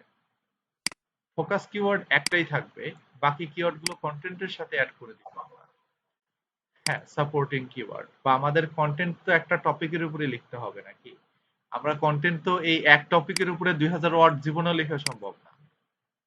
সো আমাকে টপিক ঘুরাতেই হবে, আমাকে টপিক ঘুরাতেই হবে, আমাকে বিস্তারিত লিখাই লাগবে। সো আমি যখন বিস্তারিত লিখতে যাব, তখন কথায় কথায় আমাদের আরো 10-5টা কিওয়ার্ড চলে আসবেই। সো সেই কিওয়ার্ড গুলো যদি আমাদের রিসার্চ করা কিওয়ার্ড হয় তাহলে ভালো হয় না? আমাদের কন্টেন্ট রাইটারে হেল্প হলো, আবার আমরা গুগলেও র্যাঙ্ক পেয়ে গেলাম। তো এই হচ্ছে আমাদের বিষয়, আমরা আরো দুই একটা কিওয়ার্ড এভালুয়েট করবো। হ্যাঁ, এটা অর্গানিক ওয়ে। আর পেইড ওয়েতে এসব কিছুই না, একবারে ধামাধাম কিওয়ার্ড পছন্দ করলাম, এই কিওয়ার্ডের কস্ট পার ক্লিক এখানে দেখবো যে আমার কয় টাকা করে খরচ হচ্ছে। হ্যাঁ, সিপিসিটা দেখবো আমি এখানে কয় টাকা করে খরচ হচ্ছে পার ক্লিক, এটা দিয়ে যদি আমি অ্যাড দিই, এই যে ধরেন এই কিওয়ার্ড দিয়ে গুগলে অ্যাড দিলে আমার পার ক্লিকে এভারেজে 42 সেন্ট করে খরচ হবে। তাহলে আমি যদি $100 অ্যাড দিই তাহলে আমি কয়টা ক্লিক পাবো? প্রায় 150টা ক্লিক পাচ্ছি আমি, তাই না? তো 150টা ক্লিক থেকে আমার তো সেল নাও হতে পারে, তাই না? তো বিষয়টা হচ্ছে এরকমই। গুগলে আসলে অ্যাড দিয়ে খুব বেশি একটা লাভ হয় না। সো কিওয়ার্ড ধামাধাম সিলেক্ট করে গুগলকে আপনি পে করে দিবেন, এবং গুগল আপনাকে বলে দিবে যে এরকম পার ক্লিকে তোমার কাছ থেকে আমরা এত টাকা কাটবো। কিন্তু মানে ভিজিটর যদি এটা দিয়ে ক্লিক করে তোমার সাইটে, এটা দিয়ে সার্চ করার পরে তোমার সাইটে ক্লিক করে, তাহলে কিন্তু আমরা এরকম করে টাকা কাটবো তোমার কাছে পার ক্লিকে। তখন আপনাকে কিছু করার থাকবে না, তখন দেখবেন যে হ্যাঁ অটোমেটিক্যালি গুগল টাকা কেটে নিচ্ছে আপনার কাছ থেকে। সো এখানে আবার কিছু সিপিসির বিষয় আছে, যেমন ধরেন এই কিওয়ার্ডের সিপিসিটা একটু কম, 0.6 সেন্ট। আমি এটা দিয়ে অ্যাড দিলে আমাদের ভালোই হবে, খারাপ না। হ্যাঁ, এটা দিয়ে অ্যাড দিলে $100 অ্যাড দিলে মোটামুটি আমরা অনেকগুলো ক্লিক নিয়ে আসতে পারবো সাইটে। এইটা দিয়ে অ্যাড দিলে আবার কিন্তু আমাদের অনেক টাকা লস যাচ্ছে। এই। তো হ্যাঁ, হ্যাঁ। অবশ্য এই সিপিসিটা আসলে এইরকমও এইরকম, আবার এটা যদি আমি গুগল অ্যাডসেন্সের ধারণায় বলি তাহলে তখন সিপিসিটা এরকম না। গুগল অ্যাডসেন্সের ধারণায় যদি বলি তাহলে হচ্ছে যে আপনি যদি এই কিওয়ার্ড ব্যবহার করে আপনার সাইটে কন্টেন্ট দেন, ভিজিটর যদি এই কিওয়ার্ড দিয়ে সার্চ করে আপনার সাইটে আসে, এসে যদি অ্যাডে ক্লিক করে, আপনি প্রত্যেকটা ক্লিকের বিনিময়ে এই টাকাটা পাবেন। বুঝা গেছে? এখানে আবার আপনি, আচ্ছা, আমি আমার একটা ক্লায়েন্টের সাইট দিয়ে দেখাই আপনাদের। অন ডট ট্রিপস, এটা আমার ক্লায়েন্টের সাইট। তো একই সাইট রাখছে না কাইটে দিছে? WOUN, WOUNDER, on dot tips.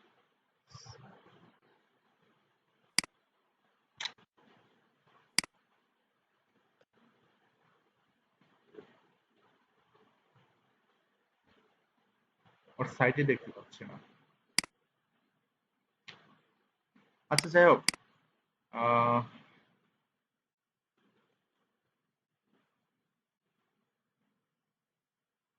এই যে পাইছি X69, ওর সাইটটা নষ্ট হয়ে গেছে। তো আসলে গুগল অ্যাডসেন্স এর সাইট গুলো আপনারা দেখেন নাই? সাইটের মধ্যে ঢুকলে অ্যাড শো করায়। আচ্ছা, প্রথম আলো তো দেখেন। প্রথম আলো সাইটের মধ্যে ঢুকলে অ্যাড শো করায় না? তো এই অ্যাডে কিন্তু অনেকে ক্লিক করে বসে ভুলে, তাই না? তো অথবা অ্যাডে কিন্তু আমরা অনেকে ভুলেও করে, আবার অনেকে হচ্ছে কাজেও ক্লিক করে। তো এই পার ক্লিকের জন্য এই প্রথম আলো কিন্তু টাকা পায়। আমরা এখানে যদি একটা ক্লিক করি, প্রথম আলো টাকা পাবে, এটা কি জানেন? জানেন না? এটা যদি গুগলের অ্যাড হয় তাহলে টাকা পাবে। আর এটা যদি প্রথম আলোর ওই প্রেসের মানে অ্যাড হয়, যেমন অনেক সময় বাংলাদেশে অ্যালেক্সা র্যাঙ্ক বেশি থাকলেই কিন্তু বিভিন্ন কোম্পানি অ্যাড দেওয়ার জন্য বলে আর কি। হ্যাঁ, তো তখন এখানে অ্যাড বসায় দেয়, স্পন্সর আকারে বসায় দেয়। তো ওগুলো ওরা কোনো ক্লিক ক্লিক সিস্টেম ওইভাবে পায় না, ওরা মান্থলি একটা চার্জ করে আর কি ওই স্পন্সরদেরকে। বাট যদি এটা গুগলের অ্যাড হয়, হ্যাঁ, এই কোম্পানির কাছ থেকে প্রথম আলো টাকা পায় কিন্তু প্রত্যেক মাসে মাসে পায়। বাট যদি এই একটা গুগলের হয়, আমরা ধরে নিচ্ছি এটা গুগলের, আমরা যদি এখানে একটা ক্লিক করি তাহলে প্রথম আলো আমাদের কাছ মানে আমাদের এই ক্লিকের দ্বারা কিন্তু টাকা পাবে। এটা হচ্ছে সিপিসি, কস্ট পার ক্লিক। ঠিক আছে? সো এই কিওয়ার্ডের সিপিসিটা এসে এরকমই। ঠিক আছে? যে এই কিওয়ার্ড দিয়ে কেউ গুগলে সার্চ করে যদি আপনার সাইটে ঢুকে, ঢুকে যদি কোনো অ্যাড দেখে, সেই অ্যাডে যদি সে ক্লিক করে, প্রত্যেকটা ক্লিকের জন্য আপনি এই অ্যামাউন্টটা পাবেন। তো এখানে দেখেন বাংলাদেশ জন্য আমরা সিপিসি এরকম ফকিন্নি মার্কা সিপিসি দেখতেছি। এখান থেকে আপনি কান্ট্রিটা চেঞ্জ করে ইউএসএ চেঞ্জ করে দেন, দেখেন এইটার সিপিসি কত হাই হয়ে যায়। আমি লাইভ দেখাচ্ছি। আমরা ইউএসএ করি, সিপিসি কত হাই হয়। সেম কিওয়ার্ড কিন্তু। ইউনাইটেড আরব আমিরাতেও কিন্তু এটার সিপিসি অনেক বেশি।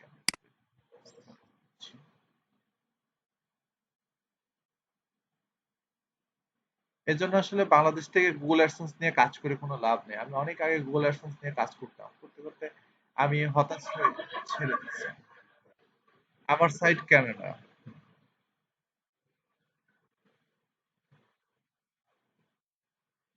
হ্যাঁ, হ্যাঁ, আমার কানাডার রেঞ্জ অনুযায়ী। এই যে দেখেন চাইনিজ স্কলারশিপ, এই কিওয়ার্ডের সিপিসি দেখছেন $5। তো আপনি যদি এই সাইটটা নিয়ে গুগল অ্যাডসেন্স মানে করেন, বা গুগল অ্যাডসেন্স রিলেটেড যদি আপনি হচ্ছে কিছু করেন, এই কিওয়ার্ড দিয়ে সার্চ করার পরে ভিজিটর আপনার সাইটে গিয়ে কোনো অ্যাডে ক্লিক করলে পার ক্লিকে আপনি $5.5 মতো পাবেন। তাহলে চিন্তা করেন, আপনি মাসে 100টা ক্লিক যদি ইউএসএ থেকে পান, তাহলে আপনার মাসে $500 ইনকাম হবে একটা কিওয়ার্ড দিয়ে। সো যারা গুগল অ্যাডসেন্স নিয়ে কাজ করে, ওরা বাইরের কান্ট্রিকে টার্গেট করে যারা কাজ করে, ওরা সবাই বড়লোক হয়ে যায়, খুব দ্রুত বড়লোক হয়ে যায়। বুঝতে পারছেন? এই। আবার এই একই জিনিস দেখেন, এখানে আমি কান্ট্রি চেঞ্জ করি, এখানে বাংলাদেশ দিই, দেখেন আবার এই চাইনিজ স্কলারশিপ, এটার সিপিসি দেখেন কত দেখাচ্ছে।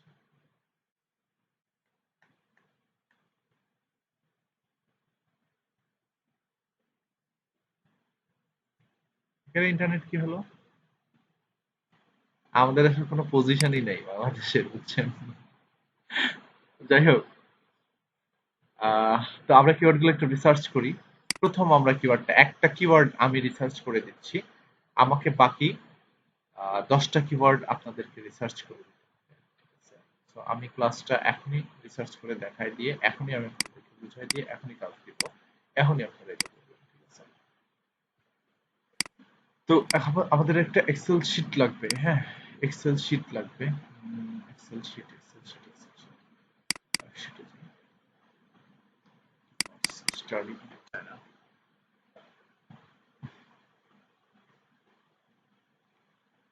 তো এই হচ্ছে আমাদের এক্সেল শিটটা। আমি আপনাদেরকে এক্সেল শিটটা দিয়ে দিচ্ছি, আপনারা এক্সেল শিটের মধ্যে কাজ করবেন। তো কিভাবে কাজ করবেন সেটা দেখাই।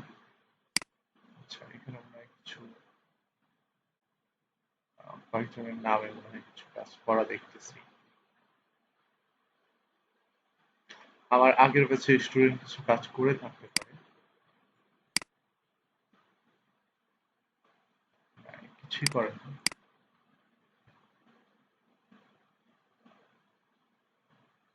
আচ্ছা, একটা পেয়ে কাজ করছে, আচ্ছা সমস্যা নেই, করুন। ওকে, আপনারা এটার মধ্যেই করেন। হ্যাঁ, এটার মধ্যেই করেন, আপনারা পর পর পর পর এখানে সাজান, সমস্যা নেই।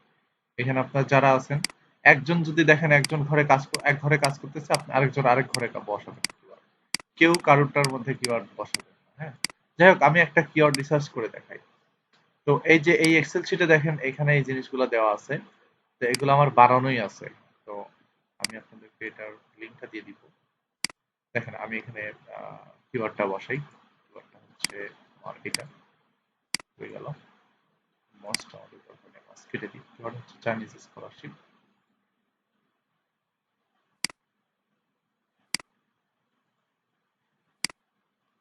এইটা আমাদের।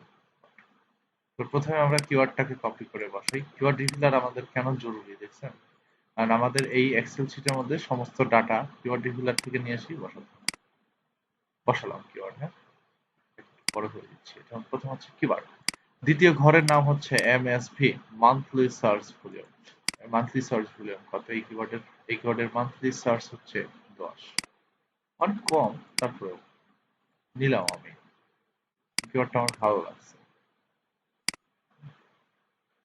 আচ্ছা, 10। কম্পিটিশন কেমন? কম্পিটিশন হচ্ছে মিডিয়াম। দেখেন আমি একটা কিওয়ার্ড পাইছি না, একটা কিওয়ার্ড পাইছি বেস্ট কিওয়ার্ড। বুঝছেন? এটাকে আমি ফোকাস কিওয়ার্ড বানাইছি। Competition medium. কিভাবে বুঝলাম মিডিয়াম কম্পিটিশন? এখানে লেখা আছে মডারেট কম্পিটিশন। ওকে, তারপরের ঘরটা দেখেন, এখানে কি লেখা আছে? Average page authority, average domain authority. এটা তো আসলে আমাদের মজাই দেখা যাচ্ছে যে average page authority 34, average domain authority হচ্ছে 43। লিখে ফেলি আমরা 34, 43। এভারেজ ব্যাকলিং কত? আমরা দেখছিলাম 1468 দেখছিলাম।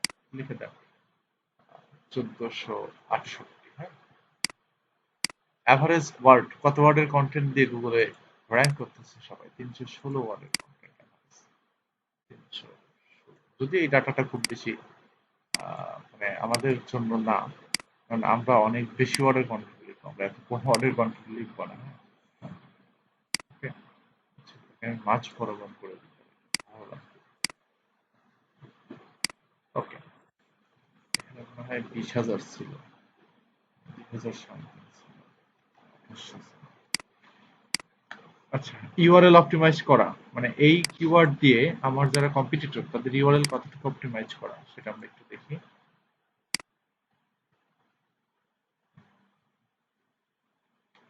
ইউআরএল অপটিমাইজ করা হচ্ছে 20%। কপি করে নিয়ে বসাই দিচ্ছি 20%। তারপর হচ্ছে তাদের টাইটেল অপটিমাইজ করা 30%। কপি করে নিচ্ছি এখানে। তাহলে অ্যাটলিস্ট আমরা পুরো ডাটাটা বুঝতে পারবো। মেটা ডিসক্রিপশন কতটুকু অপটিমাইজ করা আছে সেটা একটু দেখি আমরা। 0%। তবে এটাও 0%, পরেরটাও 0%। মেটা ডিসক্রিপশনও 0%, হেডিংও 0%। শিট। তারপর দেখেন লাস্ট একটা ঘর, এটা হচ্ছে all in title. All in টাইটেলটা কিভাবে বের করতে হবে? আমাদের এই যে কিওয়ার্ডটা আমাদের কপি করতে হবে এভাবে। কপি করার পরে আমাদের এখানে লিখতে হবে অল ইন টাইটেল,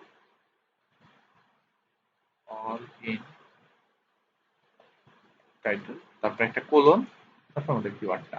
ওকে, এভাবে সার্চ দিতে হবে। সার্চ দিয়ে আমরা যে রেজাল্টটা পাবো, ওই রেজাল্টটা আমরা এখানে এসে লিখে দিব। তো অল ইন টাইটেল কি? অল ইন টাইটেল মানে হচ্ছে যে এই কিওয়ার্ডটা কত জনের টাইটেলে আছে। ৭৫৫ জনের টাইটেল আছে। তার মানে হচ্ছে এই কিওয়ার্ডটা নিয়ে ৭৫৫ জন গুগলে র্যাঙ্ক করার চেষ্টা করছে। তো আলটিমেটলি আসলে আমি আমার কম্পিটিটর সংখ্যা দেখার চেষ্টা করলাম। ঠিক আছে? তো যাই হোক, এটা হচ্ছে ৭৫৫ জন। ৭৫৫। ওকে। আমি কোন লোকেশনে টার্গেট করে র্যাঙ্ক করতে চাচ্ছি?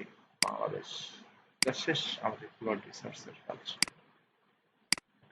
এইভাবে আমাদেরকে কিওয়ার্ড রিভিউলার থেকে কিওয়ার্ড রিসার্চ করতে হবে। হচ্ছে ক্লাস রিপোর্ট। তো আমরা কিওয়ার্ড রিভিউলারের এখন পেইড টুলস দিয়ে রিসার্চ করলাম। তো এইভাবে আমি একটা কিওয়ার্ড ইভালুয়েট করে রিসার্চ করছি।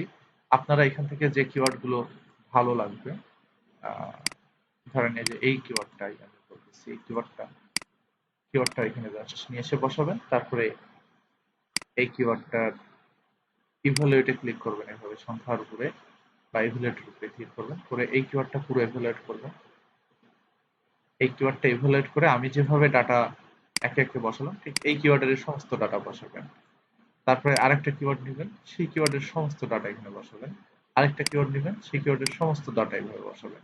তো প্রত্যেকে এভাবে ৪ থেকে ৫টা করে কিওয়ার্ড আমাকে এভাবে বসায় দেন এই শীটের মধ্যে। আমি আপনাদের এই শীটের অ্যাক্সেসটা দিয়ে দিচ্ছি। এটা পাবলিক করা আছে, কোনো সমস্যা নেই। আপনারা কাজ শুরু খুলে ফেলেন এখন।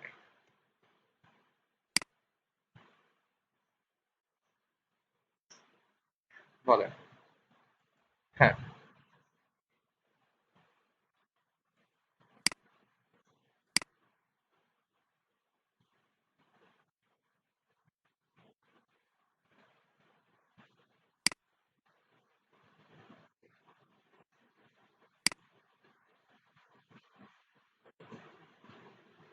আপনারা এই যে ইনকগনিটো মোড ব্যবহার করবেন, এই মোডে থেকে একটা অ্যাকাউন্ট খোলার পরে আবার আরেকটা ইনকগনিটো মোড নেবেন, এটা থেকে আরেকটা অ্যাকাউন্ট, এইভাবে করবেন।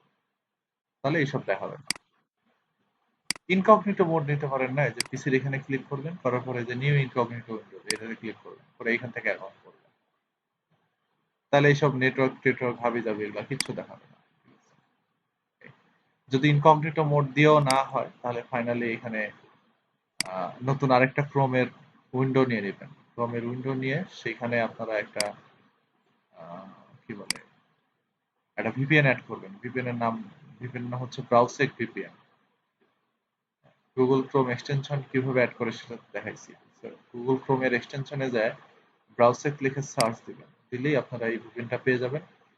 এই ভিপিএনটা ক্রোমের সাথে এক্সটেনশন আকারে অ্যাড করবেন। অ্যাড করার পর এখান থেকে আইপিটা চেঞ্জ করে এটাকে সিঙ্গাপুর করে ফেলবেন, তাহলেই হবে। অথবা ইউএসএ আছে, ইউকে আছে, ৩-৪টা আইপি এখানে ফ্রিতে নেওয়া যাবে। ৪টা আইপি ফ্রিতে নেওয়া যাবে। সো যেকোনো একটা আইপি ধরাবেন, ধরায় তারপরে কিওয়ার্ড রিভিউলার অ্যাকাউন্ট করবেন। তাহলে এই সমস্ত সমস্যা আর দেখাবে না। এটা বলবে না যে আপনি সাইন ইন করে আছেন। তো যখন একটা অ্যাকাউন্ট ভিপিএন দিয়ে খোলা হয়ে যাবে, তখন এই এখানে আসবেন, আসার পরে হিস্টোরিতে যাবেন। হিস্টোরিতে যাওয়ার পরে এই পুরো হিস্টোরিটা ক্লিয়ার করে ফেলবেন। পুরো হিস্টোরিটা ক্লিয়ার করে ফেলবেন। ক্লিয়ার ডাটাতে যায়।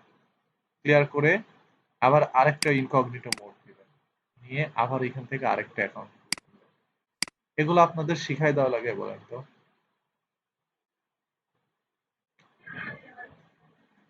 এগুলো নরমাল কাজ।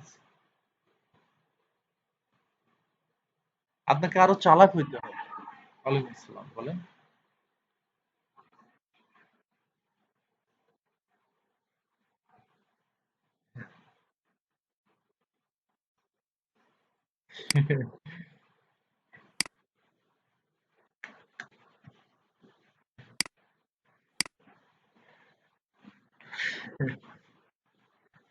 হ্যাঁ, সমস্যা নেই। আমি আমি তো আপনাদেরকে শিখাবো, কিন্তু আপনাদের বেসিক বিষয়গুলো অনেক চালাক হওয়া লাগবে। তাহলে হবে কি যে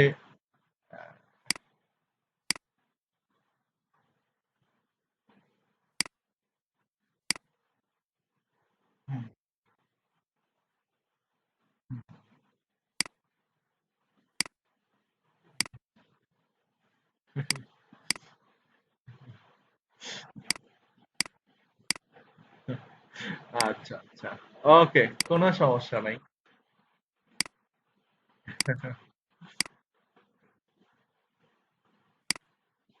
আচ্ছা ঠিক আছে, তাহলে আপনাদেরকে আমি দেখাই দিচ্ছি। হ্যাঁ, দুইটা প্রসেস বলি। আপনারা দুইটা ব্রাউজার, আপনারা ব্রাউজার পিসিতে ব্যবহার করবেন তিনটা। আমি তিনটা ব্রাউজারের নাম বলে দিই।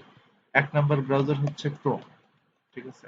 দুই নাম্বার ব্রাউজার আপনার ব্যবহার করবেন যে সেন্ট ব্রাউজার, আমি এখন যেটা ইউজ করতেছি। তিন নাম্বার ইউজ করবেন হচ্ছে আপনারা ব্রেভ ব্রাউজার। এই দুইটা, এই তিনটা ব্রাউজারের মধ্যে থেকে আপনারা, আমি যদি আপনাকে বলি যে আপনি একটা সাইটে 5টা অ্যাকাউন্ট খুলেন, আপনি ক্রোম থেকে একটা খুললেন। ক্রোম থেকে খোলার পরে এই যে দেখেন ক্রোমে এখানে অ্যাড অপশন আছে, দেখছেন? এই অ্যাড অপশনে গিয়ে আপনি কিন্তু নতুন পার্সন অ্যাড করতে পারবেন এখানে। সো এখানে নতুন একটা পার্সনের নাম দিবেন। সে মনে করেন আমি এখানে নাম দিলাম যে এসইও। দেওয়ার পর এখান থেকে যে কোনো একটা সিলেক্ট করে আমি অ্যাডে ক্লিক করলাম। এই যে দেখেন নতুন একটা পার্সন অ্যাড হয়ে গেল। সাফারি ইউজ করেন, কোনো সমস্যা নেই, আরো ভালো। সো এই যে দেখেন আমি কিন্তু আরেকটা নতুন মোড, নতুন আরেকটা আমি উইন্ডো নিলাম। এটা হচ্ছে আমার কি উইন্ডো, ক্রোমের আরেকটা উইন্ডো। এই উইন্ডোর মধ্যে কিন্তু আমার কোনো কেস নাই, কোনো কুকিজ নাই, কিচ্ছু নাই। এটা ফ্রেশ একটা উইন্ডো। এখানে আপনি চাইলে নতুন করে যে কোনো অ্যাকাউন্ট এখান থেকে আমি খুলতে পারবো। যদি দেখি যে না আমার এখান থেকে সেই অ্যাকাউন্ট খুলতে ঝামেলা হচ্ছে, হ্যাঁ, এই যে আপনি ইয়ে করে নেবেন, উইন্ডো ক্রিয়েট করে নেবেন বারবার, 3-4টা উইন্ডো খুলে নেবেন ক্রোমে। তারপর যদি দেখেন না হচ্ছে না, তাহলে এখান থেকে মোড টুলসে যায়, এখান থেকে এক্সটেনশনে যাবেন। এক্সটেনশনে যাওয়ার পরে এখান থেকে, হ্যাঁ, আমি এক্সটেনশনটার লিংক, ব্রাউসেকের লিংকটা দিয়ে দিচ্ছি। এখান থেকে আপনারা ভিপিএনটা অ্যাড করবেন, ব্রাউসেক।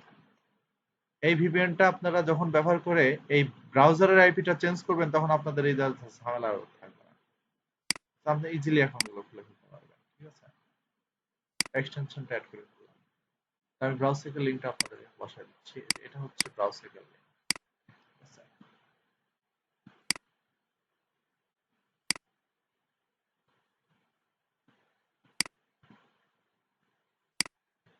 এটা হচ্ছে ব্রাউসেক ভিপিএন এর লিংক, ওকে। তো ভিপিএনটা অ্যাড করে ফেললাম আমি, দেখছেন? এখন এই ভিপিএনটা আমি এখানে আইপি অ্যাড্রেসটা ধরাই। আইপি অ্যাড্রেসটা ধরানোর জন্য ভিপিএন এর উপর জাস্ট একটা ক্লিক করতে হবে। এটাকে পিন করে নিলাম, সরি, এটাকে পিন করে নিলাম। তারপরে এখানে আমি ভিপিএন এর উপর ক্লিক করে এটাকে অন করে দিব। অন করে দিয়ে আইপিটা ধরেন নেদারল্যান্ডস আছে, এখানে সিঙ্গাপুর করে দিলাম। তারপরে এখানে আমি এখানে সার্চ করি word.net।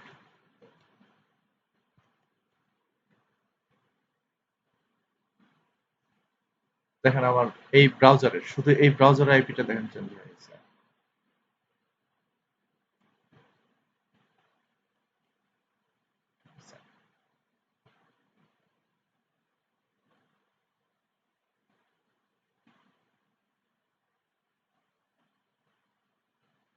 আইএসপিটা আসুক, বুঝতে পারবো।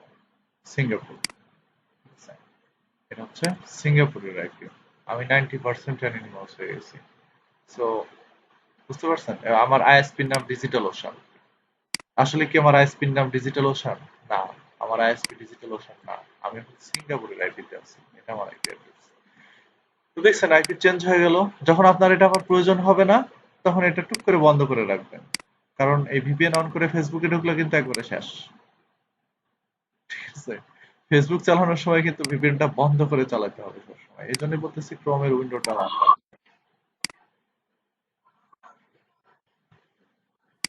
বন্ধ করে দেয়, বন্ধ করে দেয়, বন্ধ করে দেয়, ভেরিফিকেশনে ফেলে। তারপরে এখান থেকে ব্রেভ ব্রাউজারটা ইউজ করবেন। ব্রেভ ব্রাউজারটা অনেক ভালো। ব্রেভ ব্রাউজারের মধ্যে আবার এসব ভিপিএন টিপেন ওইসব কিছুই লাগে না। এ আবার কোনো ট্র্যাকার ম্যাকার সেভ করতে দেয় না। জাস্ট আপনি হচ্ছে জাস্ট এই ব্রেভ ব্রাউজারে কেস কুকিজটা ক্লিয়ার করে দিলেই হয়ে যাবে। কেস কুকিজটা ক্লিয়ার করে দেওয়া যাবে। আর আরেকটা জিনিস আমার ভালো লাগে, এটা হচ্ছে আপনারা এখান থেকে টর্চ সার্কিট ইউজ করতে পারবেন। ব্রেভ ব্রাউজারের মধ্যে টর্চ সার্কিট বসানো আছে। কিভাবে বসানো আছে এই যে দেখেন।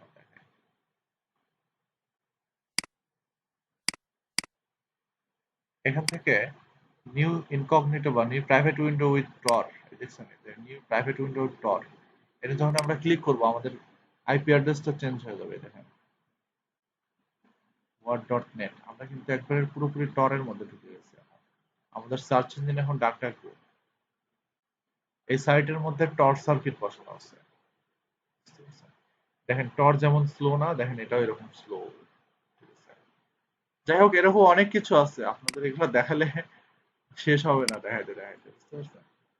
তো এই ৩ টা ব্রাউজার ইউজ করবেন, তাহলে আপনাদের কিন্তু এই অ্যাকাউন্ট খোলার সমস্যা থাকবে না। ঠিক আছে? যাই হোক, আজকে আর স্টেপ দেখালাম না। স্টেপ হবার পরে দেখাবো। আজকে আমাকে যে কাজটা দিচ্ছে আপনাদেরকে, কাজটা আমাকে শেষ করে দেন। কাজটা কমপ্লিট করে দেন আমাকে। পিওর ডিভিলার অ্যাকাউন্ট সবার আছে? এখন